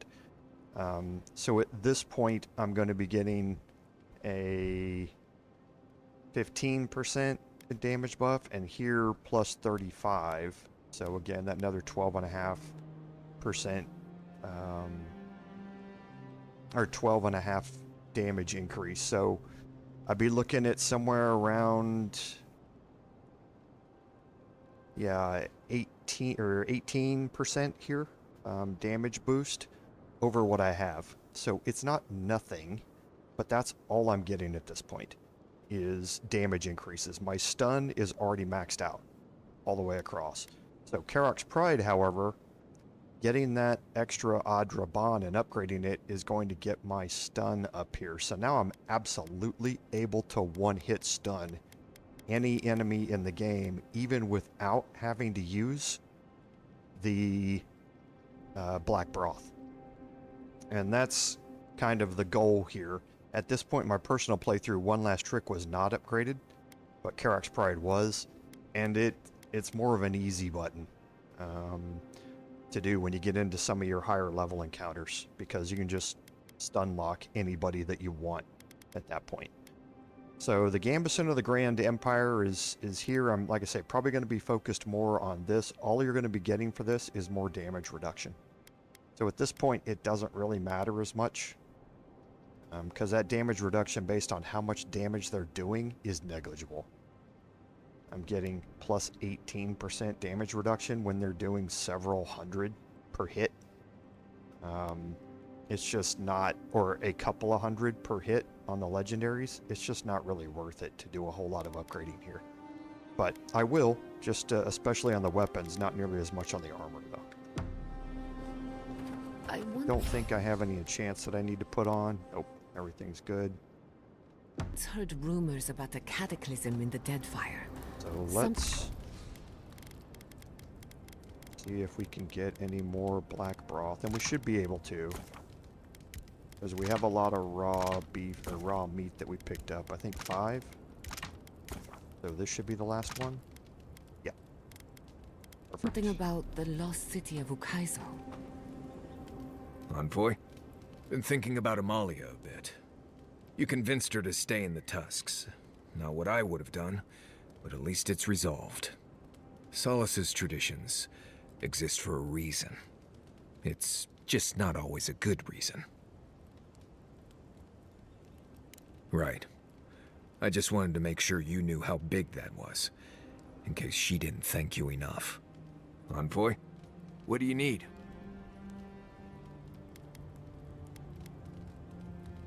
What do you want to talk about? Let's see. Not sure what else to tell you. The best... There's more out there than I could tell you about. Nothing I can... Okay, so I'm still not getting his training options. Let's... The only one we have? I don't know. She's not so bad. She keeps saying things to get her... But other than that... Maybe ask away. Yes, I did. The less we talk about that, the better. Thank you. Not everyone accepts that some things are best left in the past. Oh? Do tell. We've already talked about this. I hope this isn't going to be a problem. Good. No, I didn't poison that drink. Even the rankest Nimdut walking doesn't deserve it. It clearly... So these are all things that we've talked about before. Right. Well, if he was a real hunter, lucky for me... We've already talked... What do you need? Same one you are. What kind of ballistic... Oh, huh. I see. I sometimes use... Lember is the language spoken in Solace, though everyone knows Adiran because it's a common tongue. You don't hear Lember much in the rest of the lands. Makes it easy to see which of us are from Solace and which aren't. I barely realize I'm doing it anymore. If you want to learn Lember, you'll have to spend time in Solace. And I guess you'll get your chance for that soon enough. Huh, that makes one of us. I'm sure you'll pick it up as we travel. It's not that blessed difficult. Oh, you noticed. I don't know. I've heard stories all my life about the... I'm sure they do. You know better, though, I'd wager. It's just Pargrunan wilderness lore, developed over the centuries in Solace. Tricks, traps, gadgets, nothing more.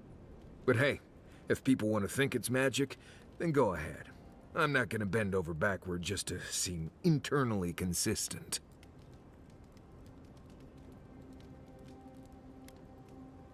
I mean, feel free to cast all the spells and cry out to whatever gods you like. I won't stop you. Just don't expect me to join in. Right. Changing the subject. What do you need? Yeah. So still haven't triggered it. I'm Till not next time. entirely.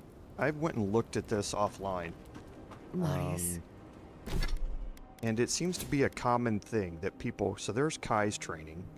I'm looking at the base of might. +4 base and +1 Kai's training. Here I've got Kai's training. Here I've got Yachtsley's training. Here I've got Giada's training. So I don't have Marius's. In my personal playthrough, I've triggered Marius's training already. And he will give me an increase to perception, which is, or dexterity, which is what I want. But I don't know why it's not triggered. I went online and looked, and this seems to be a common thing. No. That it's just You'll use it doesn't trigger, and I'm not entirely sure why.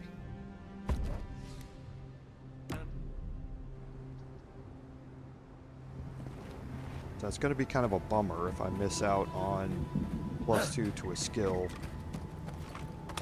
because of that. But we'll see. We'll keep checking back with him. Okay, now we're going to cross over and make our way towards Solace Keep. We're not going to go directly to Solace Keep, though.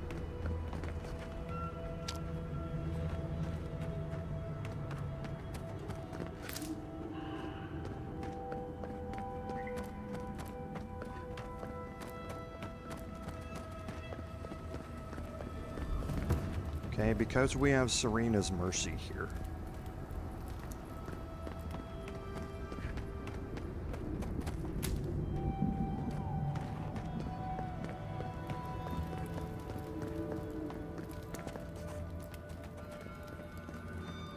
Okay, now Serena's Mercy with a prisoner incident log is obviously a prison.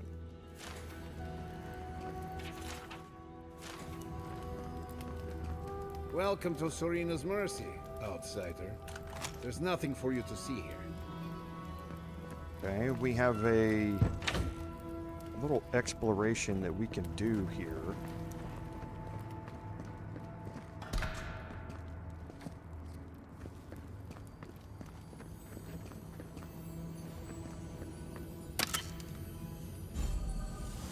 And there's another corrupted. And don't forget the prison tower key here.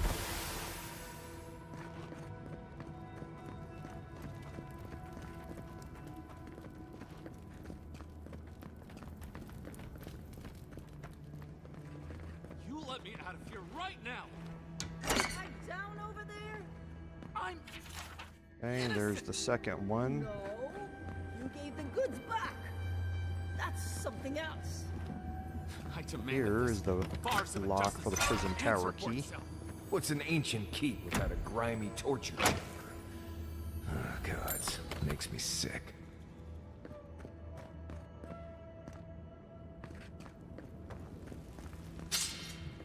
And then we can have a conversation here. Grow today, grow tomorrow. Hope you're looking forward to it.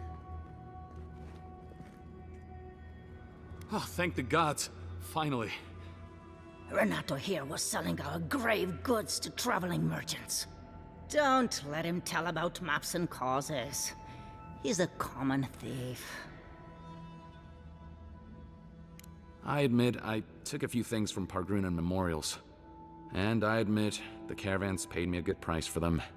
Expeditions have costs. You can't line a pocket that's full of holes. Sanza has no idea what the living lands are like. He sits in his emporium and thinks it's the Deadfire. Well, it's not. Every day out here is a matter of life and death. We do fine without grave robbing. I just needed to survive. So this is the last cartographer, and the only one we found so far that's actually alive.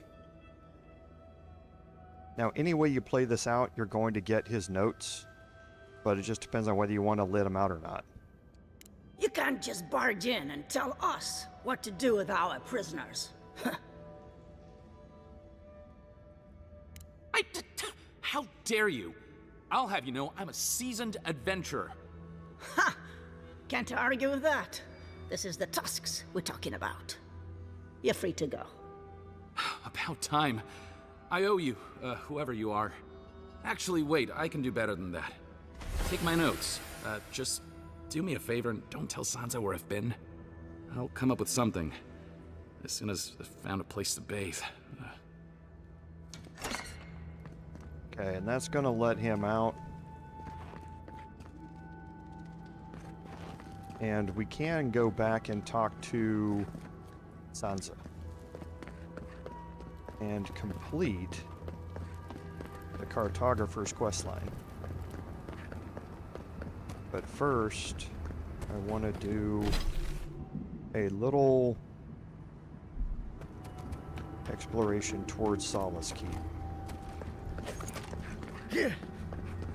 Soap rocks everywhere again.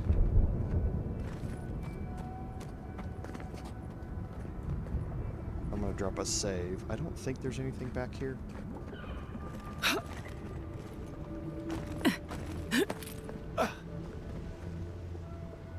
There's not.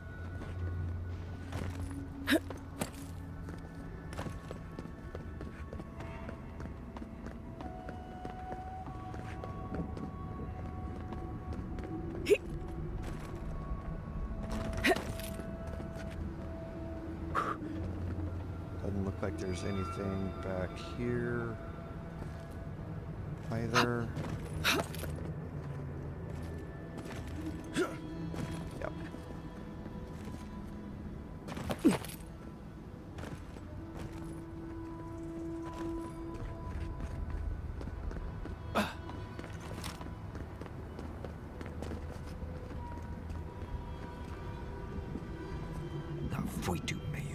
It's Cosmine. Just let me handle this. Marius? No. You must be a ghost. A curse. Oh, that would be news to me. You're alive. You. Asshole. You show your face now? Now? Several times, but I hit more than I missed. We used to be friends, or so I thought. But then this Jitule left, unannounced. No note, no nothing. Didn't even say goodbye to Iancu. And now you cozy up here, after 3 years, with an adherent godlike, no less? No offense. I can't allow that. You know the rules. Outsiders cannot enter without express permission of the Council. Or with an honored warden. Which you are not. I shouldn't even be talking to either of you. It's forbidden. Ha! If those bastards were here, we'd know. And if they came for us, we'd kill them. Simple as that. Oh, then I guess we have nothing to worry about. Solace is saved, and we didn't even have to do anything. Then you're wasting your time. We don't have any of that plague business in our keep. Cosmine, you're doing that thing you always do when you're lying. I didn't lie. There haven't been any dream trolls in Solace Keep. And once again, I'm here waiting for your butt. But there are rumors from the living archives. Sleepwalking, mad talking. Kostya told us it was the fumes from the volcano. I never trusted an outsider, much less an Adheran. But I never thought Marius would either. Come on, Cosmine. Have I ever lied to you when it really counted? Gods damn it. I'm going to regret this, aren't I? I'll let you in, but be warned. Solace is not as it was, Marius. I doubt it. Nothing really changes in Solace. You'll see for yourself. The Council isn't what it was. Keep a watchful eye. Lower it on down. Quickly now. I admit it. Okay, so we gained access here Just be to the aware, keep. people of Solace are just as stubborn as its walls. Is a pretty cool entry. gods. Here we go. Why is the drawbridge being lowered? No one gave the order. If it's the new recruit, it got anyone in these days, huh? And there's a lot of stuff we can pick up.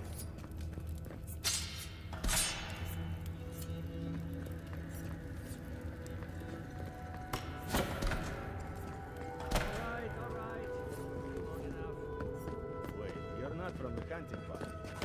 Where's the hunting party? They were supposed to be here an hour ago. Idiots. Better not have gotten themselves killed. Some more raw We need the meat for supplies. the black broth. I swear if they've gotten themselves drunk out there, I'm going to turn them into leather. You look just like Nandru. You have his markings. The council is going to lose its mind. Duty won't feed us, Mother. Mihala is going to... I don't even know what Mihala is going to do. I can't wait to see what the council will say.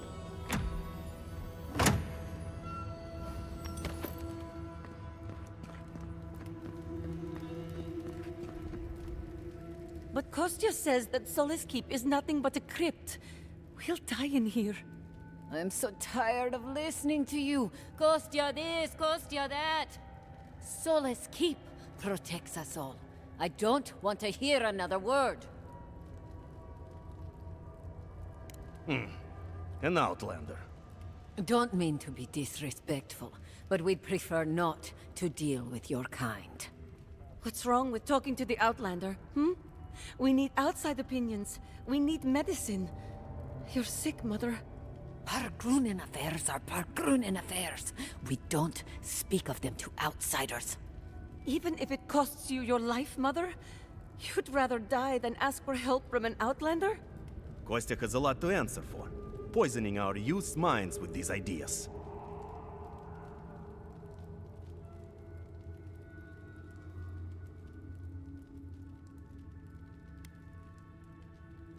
Once again, Outlander, we did not ask for your opinion. Leave us before we call for a Warden's assistance. No, I'm tired of this. I am leaving with Amalia's crew, and you can't stop me. I'd like to see you try. You're not brave enough for that. An outlander. Okay. So, little family squabble that we're interjecting ourselves into there.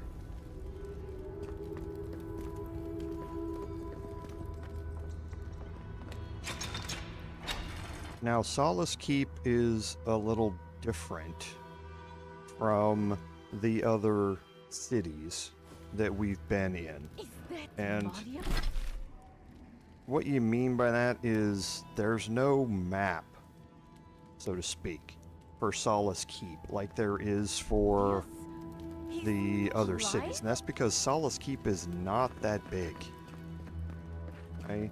It's a pretty small place, and it has everything kind of jammed all into one spot here. Welcome back to... So this is where you normally would start the aqueduct quest that we did really early on when we got here. You need to talk to Chief Engineer Gabral. This isn't going to do anything for us because we've already completed that quest. Nobody told me to expect outsiders. Welcome to... something like that, yes. Apologies for staring. Do you have any questions about Solace Keep? I've never seen anyone quite like you, is all. No, that's not entirely true. All I'll say is, take a good look at the big statue of Nandru, this keep's founder, when you enter the main hall. A word of warning before you enter. You are the first outsiders to visit the keep in longer than I know. It is an honor to have you. Enjoy your visit to Solace Keep. Okay, so let's head in. And it is a cool looking place. I'll give you that. Hasn't changed a bit. So there's a bit we can pick up. You can see the quest markers that are kind of all over, but we're now relying on our mini-map because the main map doesn't do you anything while you're in here. So let's again try and keep this systematic in our explorations here. We're going to head to the right.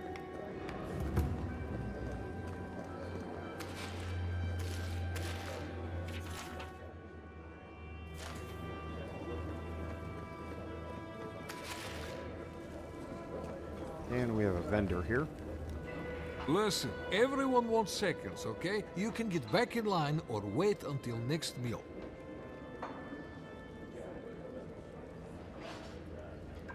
Well, I don't... thought you were... let me start over. I am the ringleader of the circus.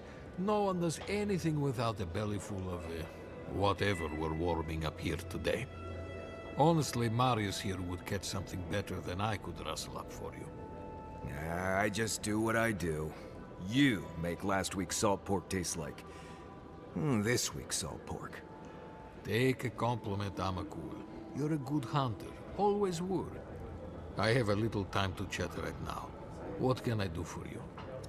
I'm going to have to take a break for just a second. I think I heard one of my cats do something. Hold on just a second. I'll be right back.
Okay, I'm back. Sorry about that.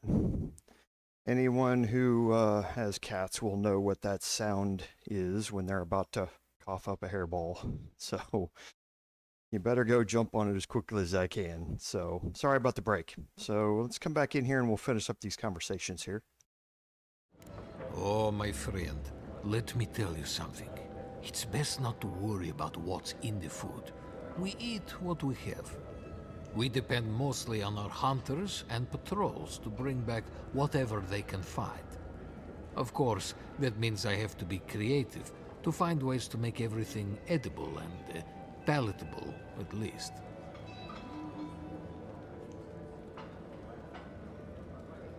Our hunters try, they certainly do.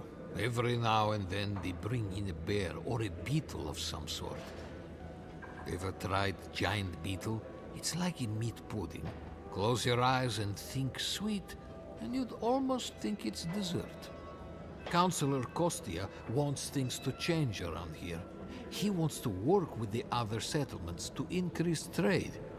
Imagine it. Fish from Thirdborn, wild game from Paradis, produce from Fior Messiverno. Tradition says we have to survive without help from the outside world, or we'll never survive. Tradition has kept these walls standing. It makes sense why we'd be slow to risk losing that. Well, I couldn't tell you. And I skinned it myself. Best of luck out there, my friends. And stay away from the stew. Greetings. What can I do for my new friends? Okay, so here he's going to be selling the Gourmand's Delight. The food restores 40% more health and essence. For when you combine this with the ivory spinner stew, you can really get back a lot of health and essence during fights, because the basted beast is going to be restoring 40% more health and essence. Now you're giving up a lot. It's a ring slot.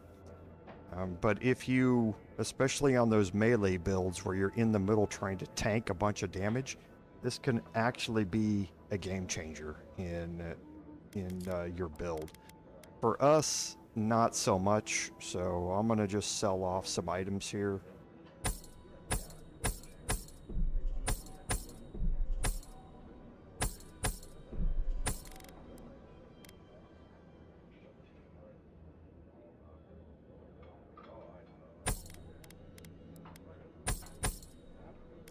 Okay, and there's nothing else in here that I think I want. I guess I can take the Pargrin Ale. It's cheap.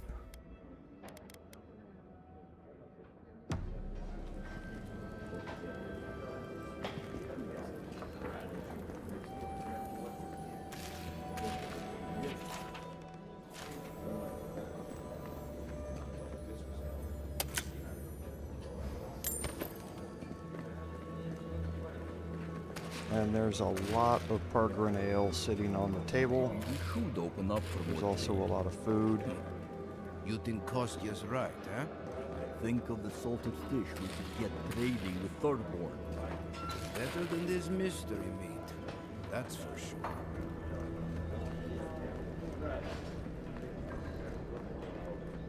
And here is our bounty board. Useful?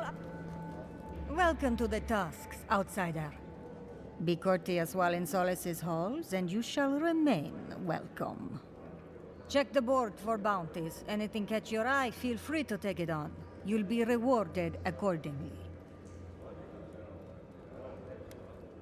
No. Our fighters are more than capable, but they are stretched thin. Times are hard. But that's life here in the Tusks.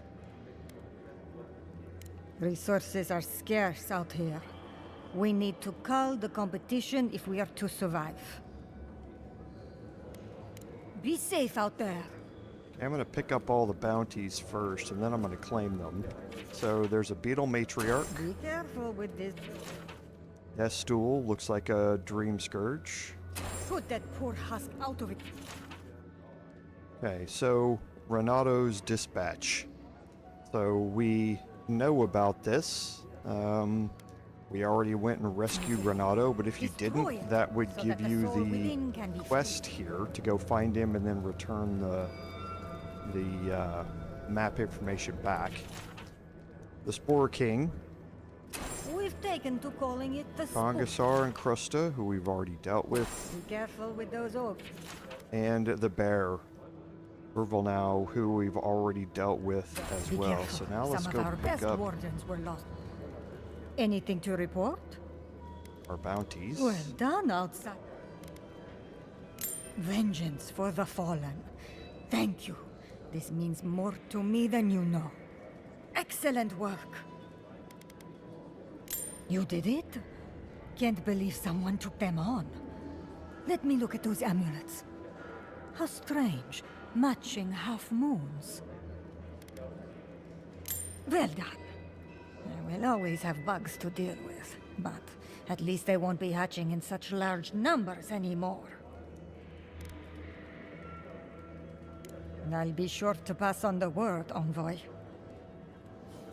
Okay, so that's going to give a big chunk of XP and some gold. And all the bounties should complete here in a second.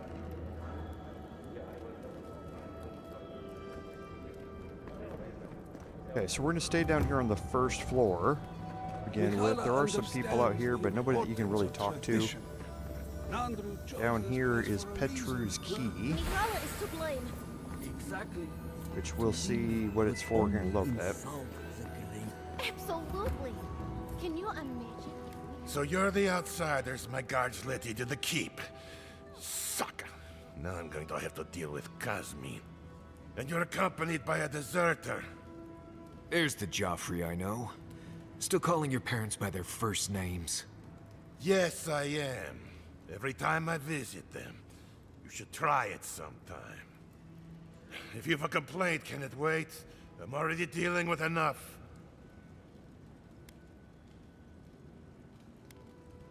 Doesn't matter. Unless the council has approved it, no outsiders are allowed in the keep. And now one of my wardens has let you in. Mihala is going to ream me for this. Gods, yes. The wardens take an oath to protect the keep. That includes outside influences. Not that you'd know, but the council isn't known for their temperance. None of this is even my job. Not really, anyway. Mihala ordered me to take over for our Captain Petru until he comes back, but it's been weeks and no one's heard anything. If I knew, I wouldn't be talking to you, Nimdut. Mihala said it was council business, but there's nothing in his office. No journal, nothing. One of my wardens, Mina, is convinced something happened to him, but I don't have the time or resources to spare. Would you? That would take a load off of me. The council might even thank you for it. Talk to Mina. She's been distraught since Petru disappeared, so I've relieved her of her duties. I can't have one of my wardens like this, drunk and useless. She's likely over in the bar, drowning her sorrows. If there's anything to know about Petru, she'd know it. Odd for the captain of the guard to disappear like that. Let's look into this. Okay, so that's going to open up another Wake up, side Mother. quest. It's me, your little grubbling. Oh, my dear. It's been so long. How is my grandson, that little brat? Mother,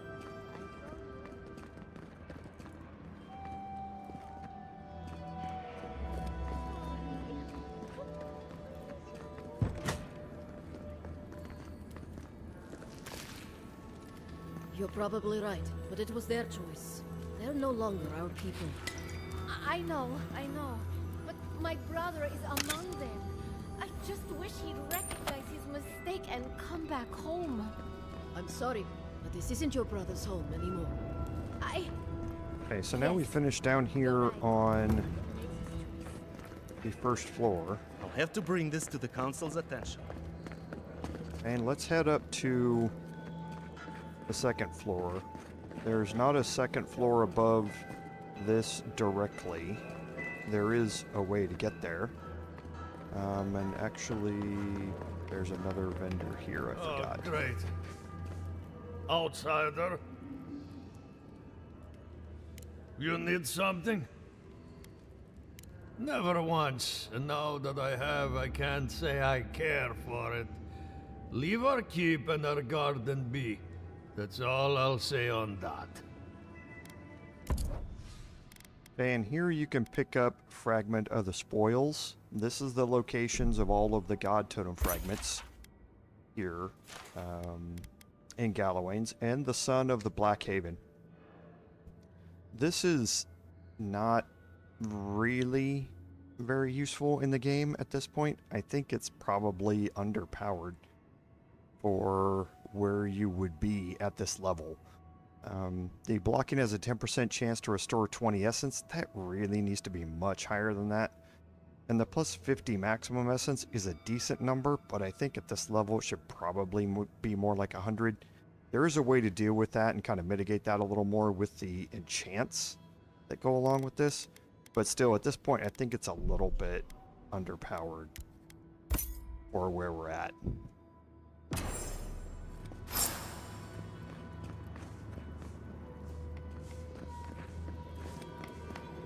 Okay, so now we've got two areas to head up. That side and this side. We're gonna head up this side first.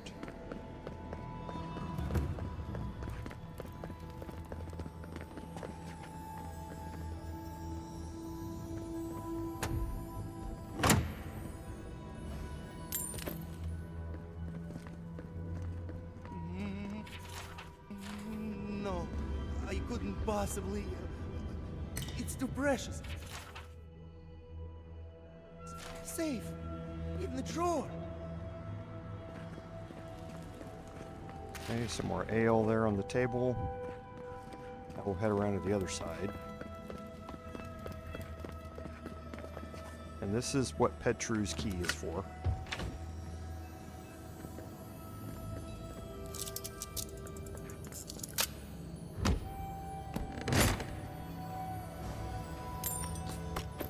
Really good crafting materials.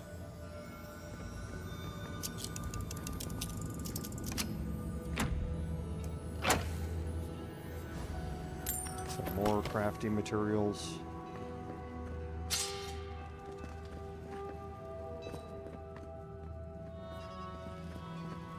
And right there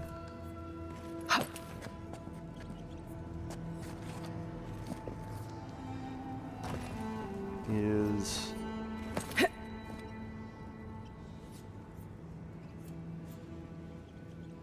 save here.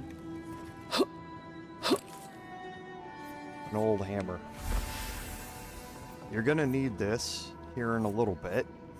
There's a quest that goes along with it that we're going to be uncovering right now, actually. But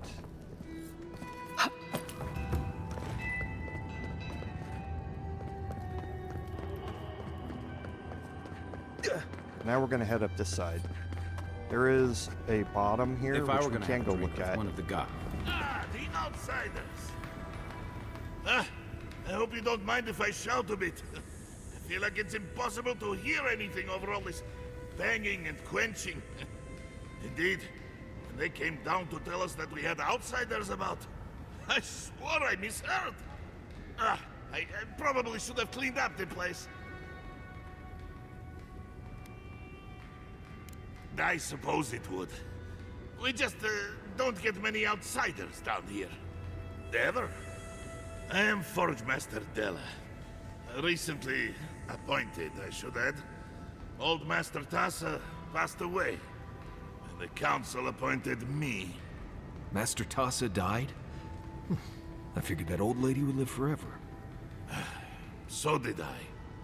Turns out death comes for us all. Surprised me, too. Thanks. She was a great master. Even if she could have used the odd bath now and again. But that's beside the point. What can I do for you? Okay, now this is kind of where we've been waiting to get to this point. Did he now? And what exactly is... Hobbiton's shiny beard. That's Starmetal! These days I work more with a quill than a hammer, but I think I can make an exception for this. And if the council doesn't like it, they can make someone else Forge Master. Oh, I'd be a happy man to be working the forge again. Oh, how I miss it! The question you should be asking is what can't I do with it? I could refine and sharpen the material into a sword, certainly. A simple enough ask once you know the secrets of Starmetal. Alternatively, there's something I've wanted to make since the last time I had my hands on this stuff. A Starmetal arquebus. Now that sounds like a proper challenge. So for us, this choice is incredibly easy. You get Moonstrike from this, and for the arquebus. So Moonstrike gives you like power attacks. I think they do frost accumulation to nearby enemies, so an AoE thing. Frost accumulation is great, it slows enemies down. And then hits deal plus 10% bonus frost damage. So with our dodge adding 10% shock damage, now we're adding frost damage on top of it. We would be losing that whole bullets ricochet to other targets thing.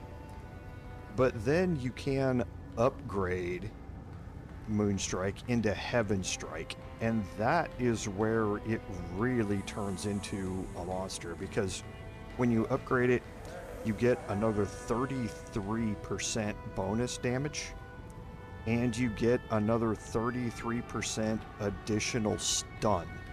And it's going to be dealing something like 380 stun or something like that. It's kind of crazy. So we're obviously going to take the arquebus here. May Abaddon guide my hand, and this trial be worthy of Magrin's attention. This ought to be good. Here it is, a firearm unlike any other. I call it the Moonstrike Arquebus, for it will strike your enemies as fiercely as Abaddon's hammer struck the falling moon.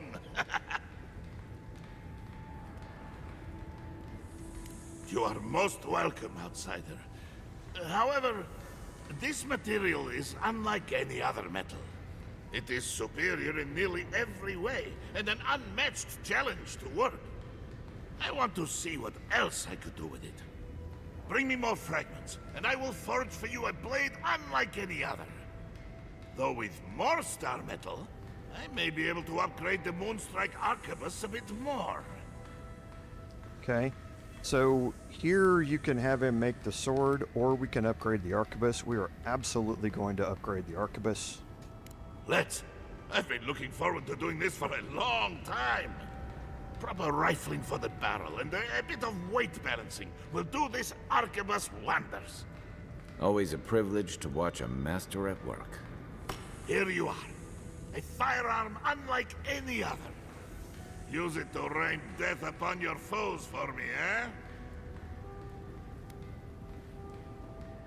I should hope so. Anything less would be an enormous waste of potential. What can I do for you? Okay, now I do have more star metal because I believe I picked up 3 pieces here. And, you know, I'm kind of interesting because I don't think I've got...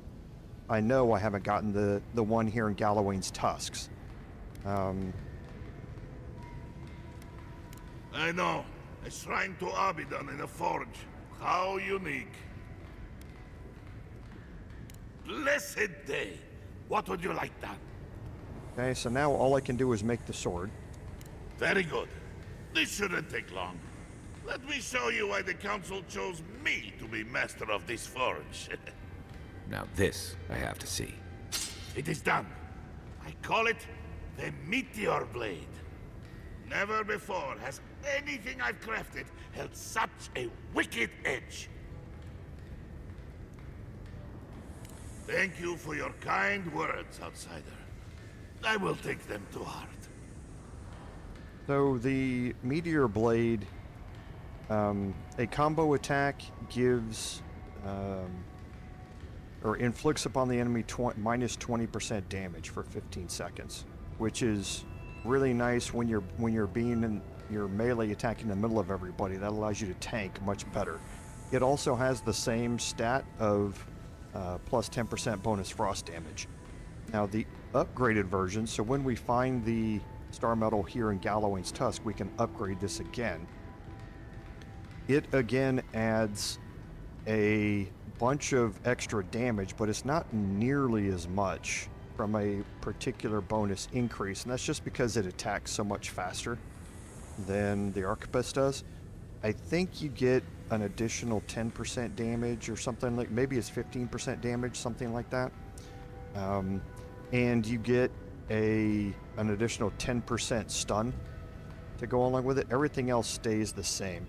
So the sword is not nearly as big an upgrade as the Arquebus is, but it's still a very, very good weapon. It is probably the best single-handed weapon in the game for you to have. We have mines throughout the Tusks, though most of them were abandoned until very recently. Most of our material comes from reforging old equipment.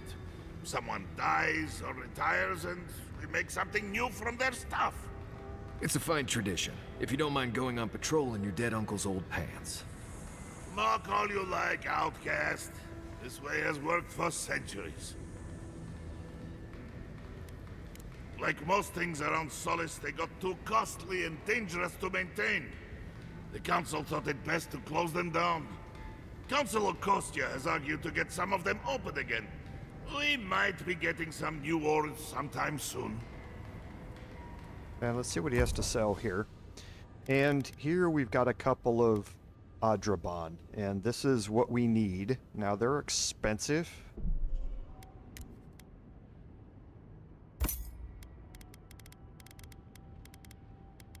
Okay, and we have 3 more corrupted Adra down here that we can buy if we need. It arguably would have been easier for me to just upgrade, or buy one and then upgrade the other, but we've got so much gold, I'm not too worried about it. And here he is, Faith and Conviction.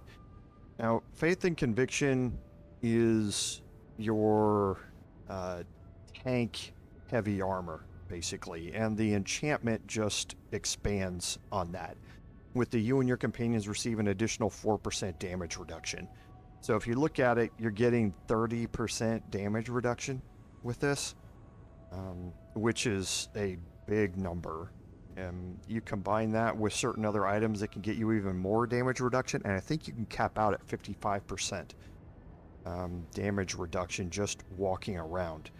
Then inflicting with the Meteor Blade the 20% damage reduction, or damage output on an enemy. It's basically like having 75% damage reduction, and you can tank really, really well. So Faith and Conviction is kind of the final piece for your tank builds. I obviously don't need it.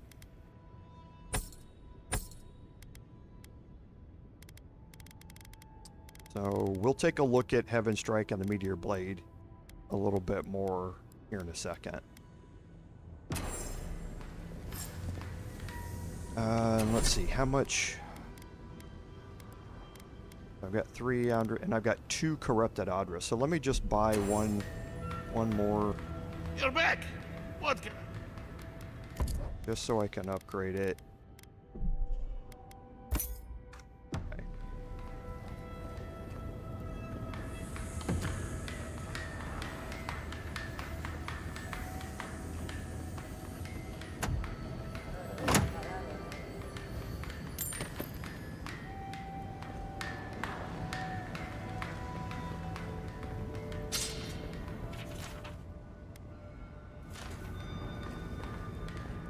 Okay, and now we will head up.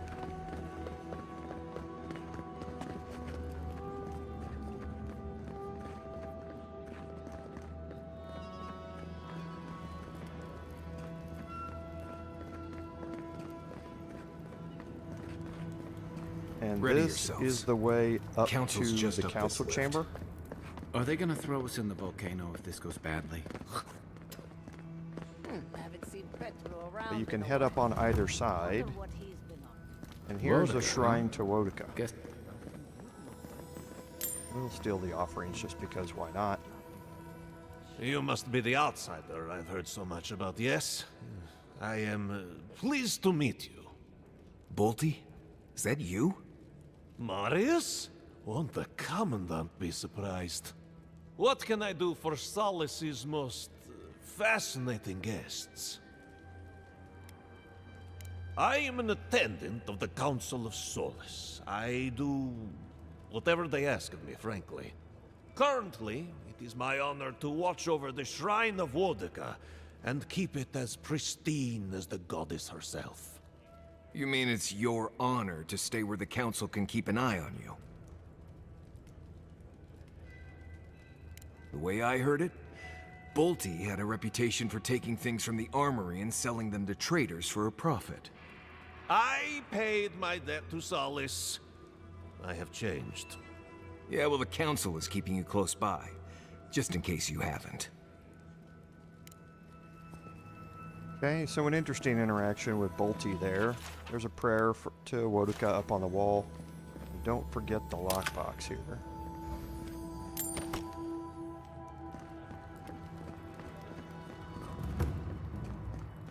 Some more of the Pargrunen ale for that max health.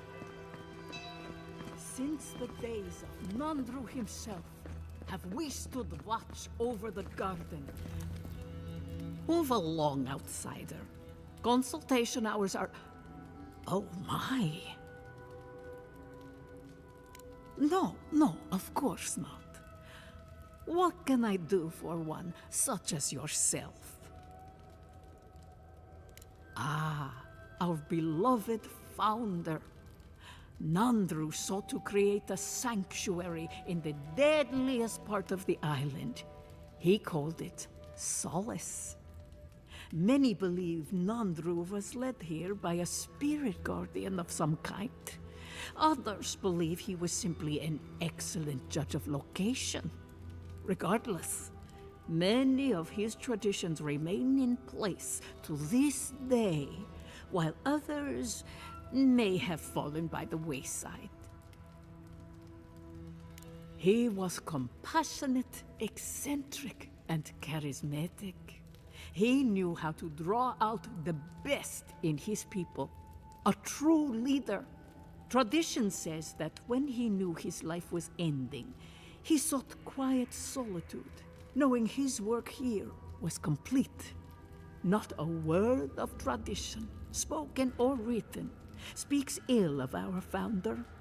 It is perhaps the only thing on which we all agree. If you ask these absolute Zarips, they'd say not at all. I maintain that our solace is more in Sorina's vision than Nandru's. Our founder envisioned a safe place for all who reside or explore in the Tusks. An admirable goal, certainly. Sorina's vision was more about safety for the people already within Solace. Outsiders be damned. Ah, blessed Sorina. She led Solace's rise from the ashes centuries ago, when an attack breached the walls and ruined our keep. She was a forceful and diligent leader who oversaw the rebuilding of the keep and established new traditions to keep us safe. Many, myself included, believe her traditions conflicted with Nandru's, which were more suited to a Solace in peacetime. If you ask about the tilled ground made for growing plants, no. Very few here have that knowledge. But Nandru did speak of a garden from time to time. He created the Wardens of Solace to oversee that garden specifically.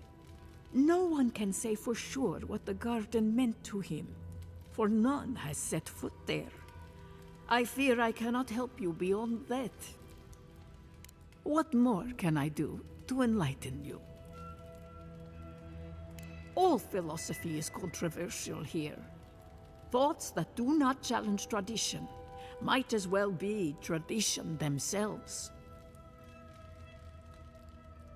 We pass on the oral histories of Solace and seek to uncover those historical knowledge we have lost over time. In return, the unenlightened Getuli of Solace curse, spit, and throw objects at us. It is truly a symbiotic relationship. Oh, love the humor there. Okay, so we're gonna continue looking around here on this upper floor.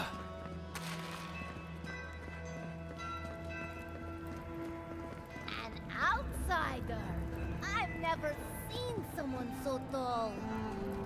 I am gonna be quite a bit taller than the Pargrunen.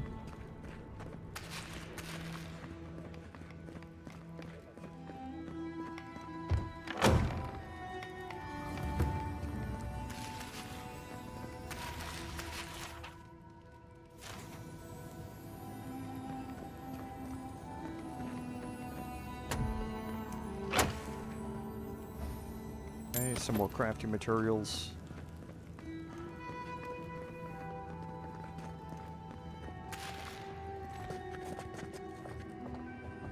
And here, an exceptional grimoire of the elements. You have to crouch to get in there to go pick it up. Oh, I do hope no one sees me like this. Who let you in here? What do you want? No, of course not. Who am I kidding? I must live, no, suffer in squalor now. Unfortunately, none of the merchants in the keep have things that live up to my tastes. But as long as Mihala continues to shun the rest of the lands, we must make do with an ever-shrinking supply of true goods. All the shops only have cheap goods. I deserve better than that. Just leave me. Oh, and don't get anything dirty on your way out. Okay. So, someone who likes shopping for the finer things in life, I guess. We'll have another interaction with her later.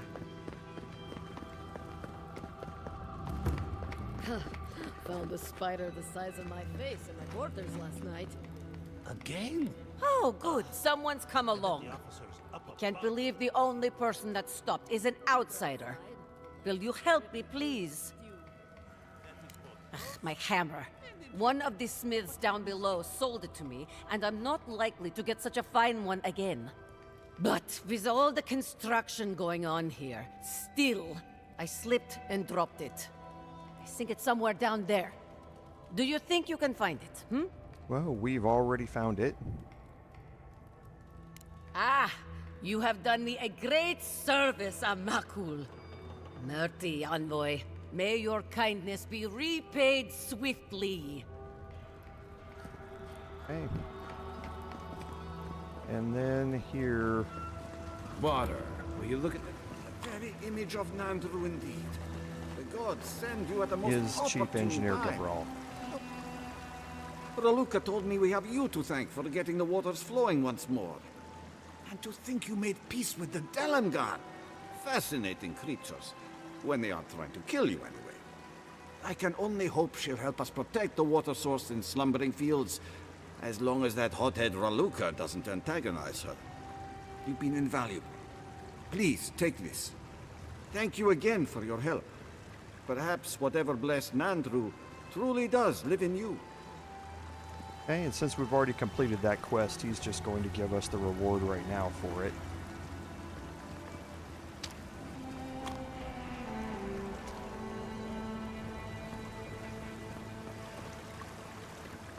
And I think that's it here. Outsiders in the halls, Nandru built himself. Okay, and this brings you back down the other side that we went up. Okay. So now we can head up. We're not actually going to head up to... well, actually, yeah, we will, because there's one more thing that we want to do.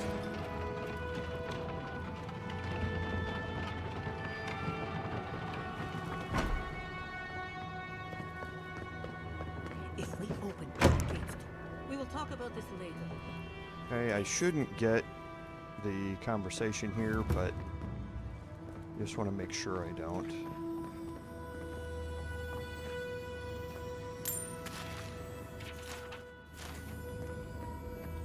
Okay, Mahala's key here you won't get for a little bit. Mahala is up here behind the dais. And there's the Writings of Serena Volume 3.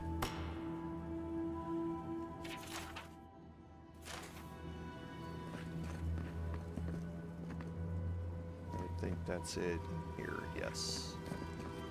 Okay. We are not going to have an interaction with the council yet. Let's look at our quests now here. So the Totem of Perseverance, we're going to be finding those as we explore the north and the southeast sides of this map. Homecoming, so we need to know, or we're going to investigate Petru's disappearance. We're going to go down and speak to Mina here in a second. And we are going to go back and turn these notes into Sanza. We have the 2 bounties that are left here and one of the treasure maps here. This treasure map we won't be able to get until we explore the southeast side of the map, and we're just not there yet. We are going to do Homecoming though.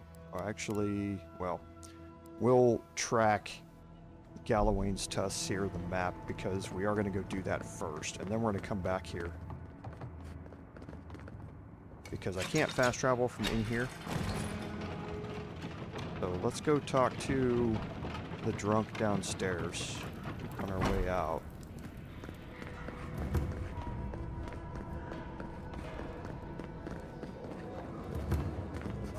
Here's Mina. Damn. Outsiders in the keep? Joffrey really must be shit at commanding the Wardens if you got in. Marius?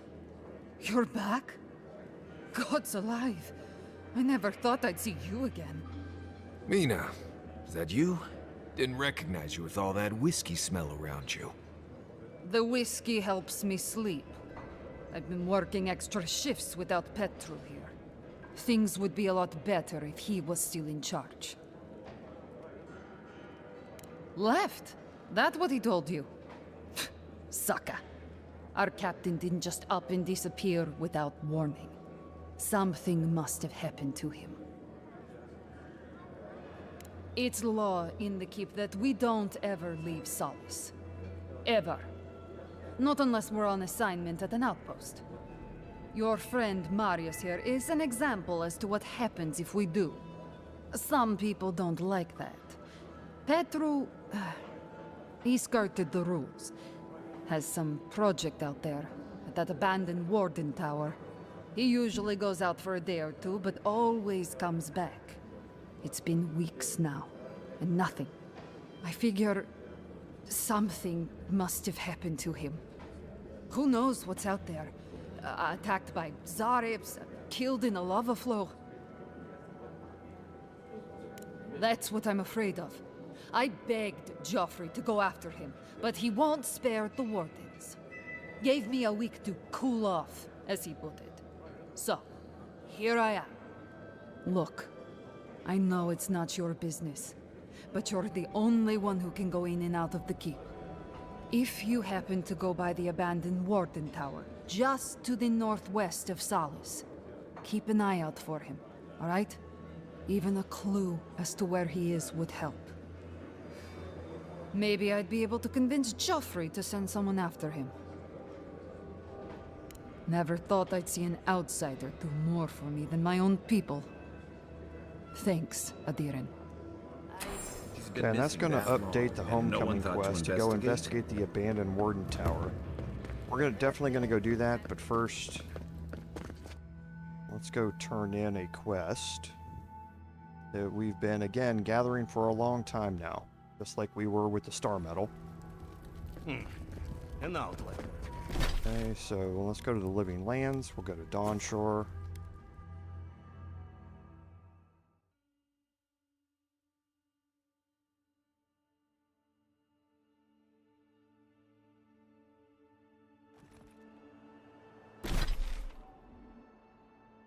That was... Okay. Sorry, I saw the guard over there. He's just stretching. We're going to go to Northern Paradise, High Market.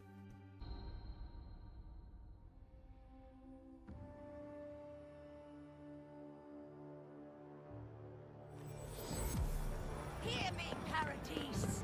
Did we not come here to escape the Empire? To the Azir.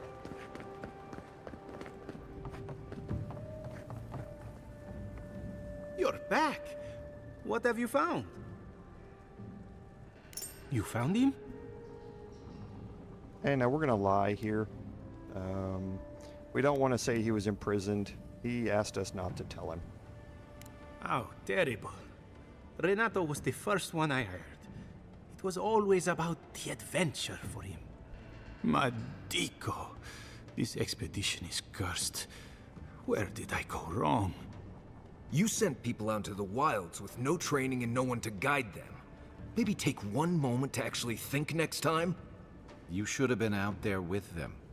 What happened to pulling with your crew?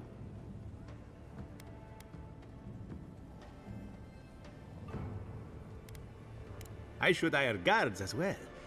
But those guards will require fees. Ah, what am I saying? One cannot put a price on discovery. Thank you, Amica. You've helped me shape the course of history. Come back to the shop sometime. You did good, Envoy. Okay, and that's I going to think about complete that. this. I do want to look and see if he's That selling. ca- Did you know that a place they call the Twinedwood has no trees? A peculiar name for it, no?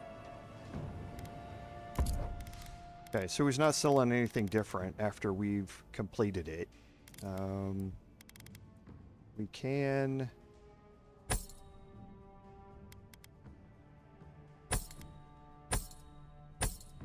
sell off some other things here. And we picked up...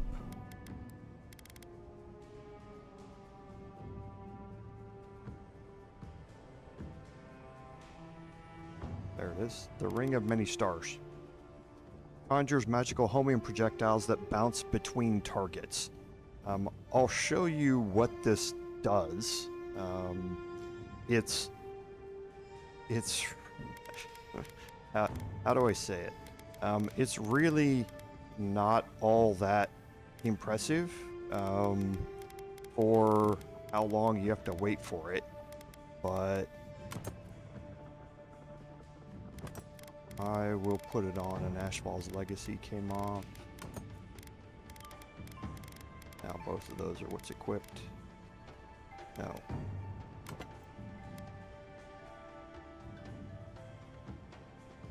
Yes. Okay. So now if you look at your ability wheel, you have Minnaletta's Seeking Stars, an equipment ability. And like I say, I'll show it to you once we get out here, or get out into a fight, but it's really not that great.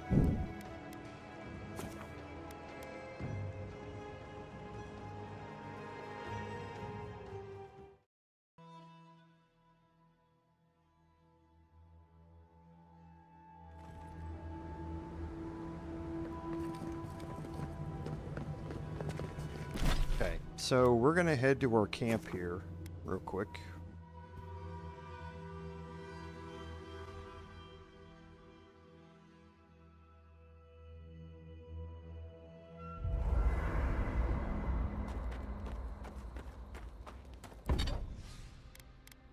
So we can, let's take a look at Heaven Strike first of all. So it's doing 406 physical damage. One Last Trick is 369. Okay, so we have a 10% damage buff just straight off the bat with Heaven Strike. It's got 400 stun. This is 364. So again, another 10% increase in stun that we're able to do with it. So, and we can continue to upgrade this. It starts at Legendary, but it will continue to go up. Now the upgrade here is plus 22 physical damage, and you get plus 21 from One Last Trick. So it's, again, a 5% damage buff every time that you upgrade it for a total of 15% more physical damage. The Meteor Blade is 144 physical damage and 130 stun. And this is going to go up again a smaller amount when you upgrade it. But the comparison to your one-handed unique weapons, this is again about 15% more base damage and stun than your other normal weapons are. So we're going to go look at the upgrades for these. But now that I have the Adraban I need, I'm going to go up Karok's Pride. Going from 200 to 260 stun, again, means I'm going to be able to one-shot full stun anybody with Karok's Pride. Okay, and then let's just craft up everything. Because we no longer have any need for any of the lower materials. Okay, so where are we? And we're not going to upgrade one last trick anymore, because that's going to be put in storage in place of using Heaven Strike. So what can we upgrade here? 10 and 4. 10 and 4, so we could upgrade both of these. Or we could upgrade Heaven Strike once. So I think I'm going to upgrade both of these. This would be, right now they're doing 207 physical damage and 260 stun.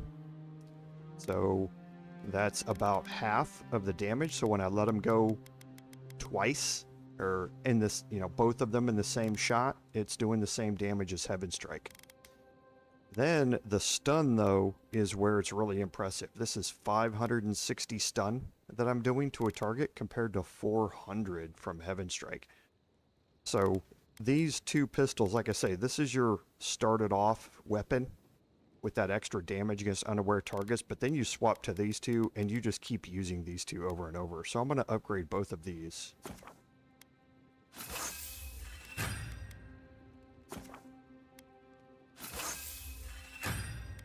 Okay, I can upgrade the Berserker scale if I'd like. Like I said, there's not a whole lot of reason for me to be upgrading armor, though. Now let's look at our enchant for Heaven Strike. So right now, hits deal 10% bonus frost damage. But power attacks deal moderate frost damage to nearby enemies. That's Andra's Scorn here. We have Andra's Anger.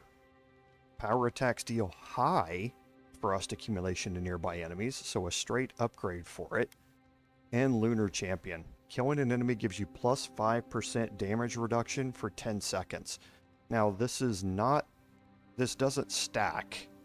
So if you kill multiple enemies really quickly, it doesn't stack up more and more damage reduction that I'm aware of.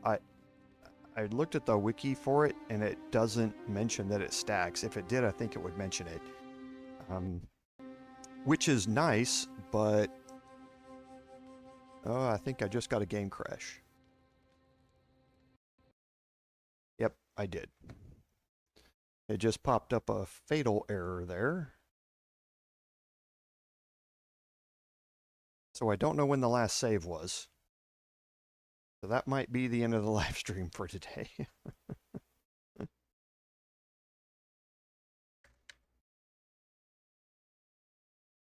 So let's see where this last save was. I'd like to go back and keep talking about this, but I don't know where the last save was.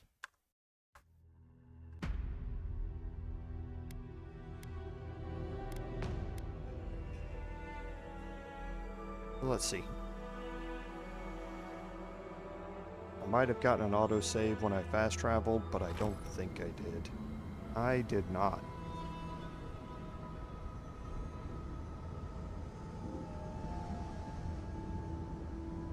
Okay, so I got an autosave when I went into the camp.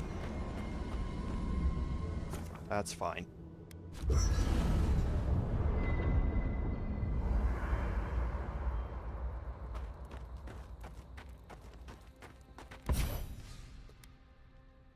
Okay, so Heaven Strike, so Lunar Champion or Andra's Anger, I find that this tends to be more situational. I like the frost accumulation to nearby enemies.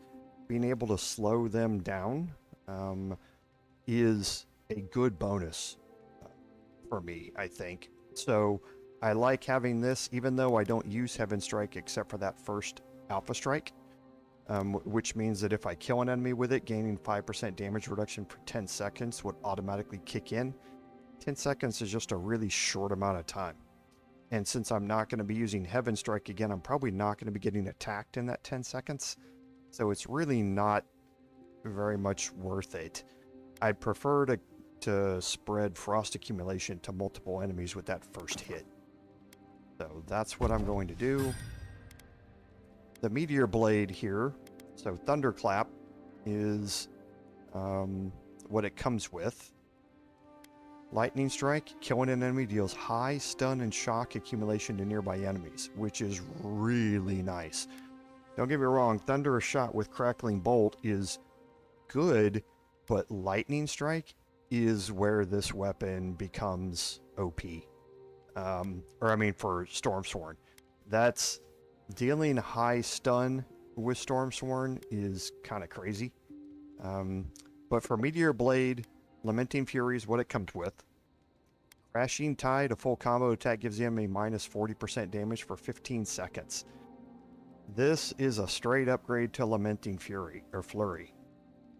This finishes off your tank build if that's the way that you're going. Meteor Blade, especially upgraded with Crashing Tide, is the end-all be-all for your tank melee builds. Tidecaller's Revenge, a successful parry, deals high stun and frost accumulation nearby enemies. If you have a parry build, the high stun and frost can be really good. I think if you're not going for parries, though, and you're just going for that straight damage output, Crushing Tide's very much better than it. But Tidecaller's Revenge can be useful if you're going after a parry build. So for me, I know what I'd focus on, but I'm not doing either one of those. So let's drop those off. I'm not going to be using Stormsworn anymore, so I'm going to stash it. I'm going to be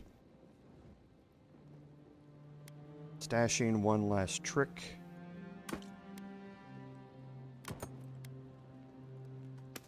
As well. I always keep an exceptional grimoire, or a grimoire of the elements, and do my upgrade to Karok's Pride.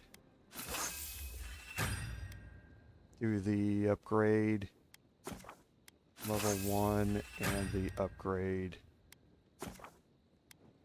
level 1. You know what I miss? And now I'm going to put the Meteor Blade away. And now this is I love my those weapon as a loadout child. here. The gifted magpie used to make a let's delicious leave here. flashberry jam. See if we can get into a fight real quick, just so I can demonstrate what this ring does. So let's just head out this way.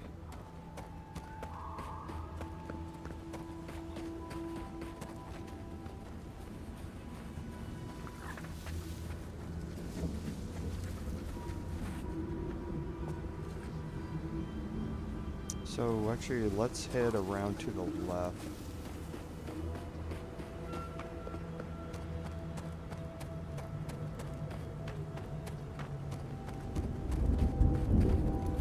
So I can get in here further without them seeing me. Because I want to demonstrate this on more than 2 enemies.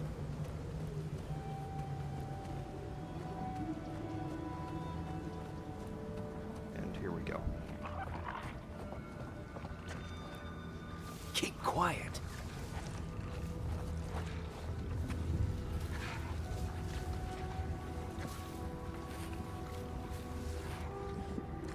Okay, so we're going to do this fight, but we're going to buff up for it.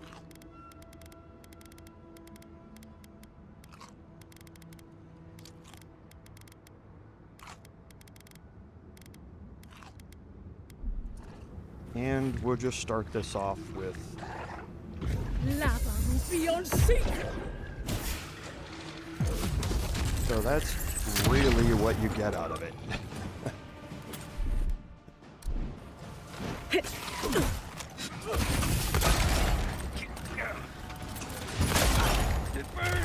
Every time I hit, I'm going to be getting full stun. If they survive it,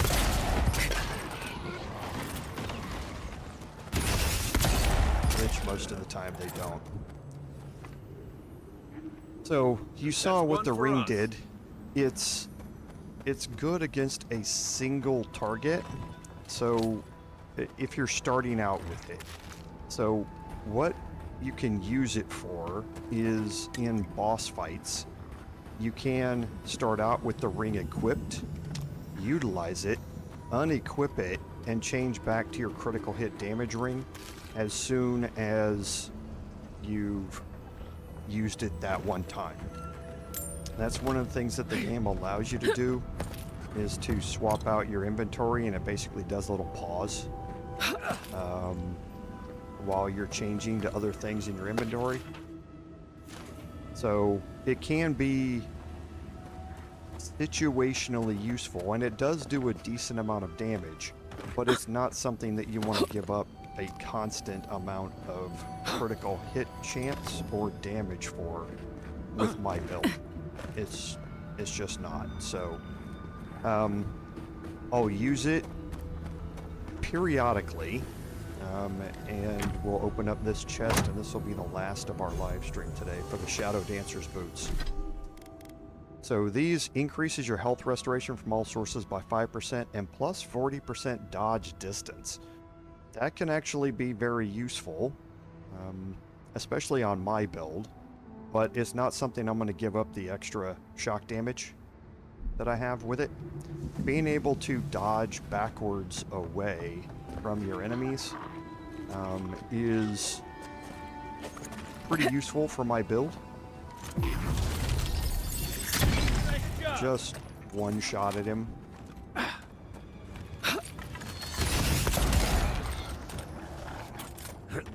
Heaven Strike is just so good. Nice work.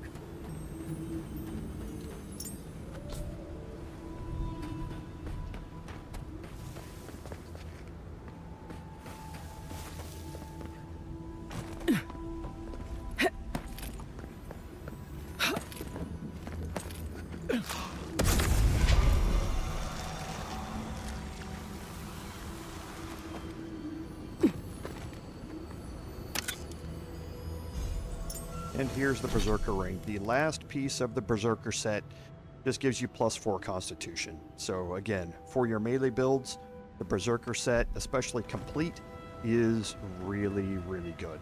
So I think we're going to drop a save here. And that's going to bring us to the end of the live stream. So as always, thank you all for being here today. I really appreciate interacting with my community. You guys have always been great. And I certainly appreciate it, because as I always say, without your support, none of this would be possible. This is Commander Jorval saying until next time, fare thee well.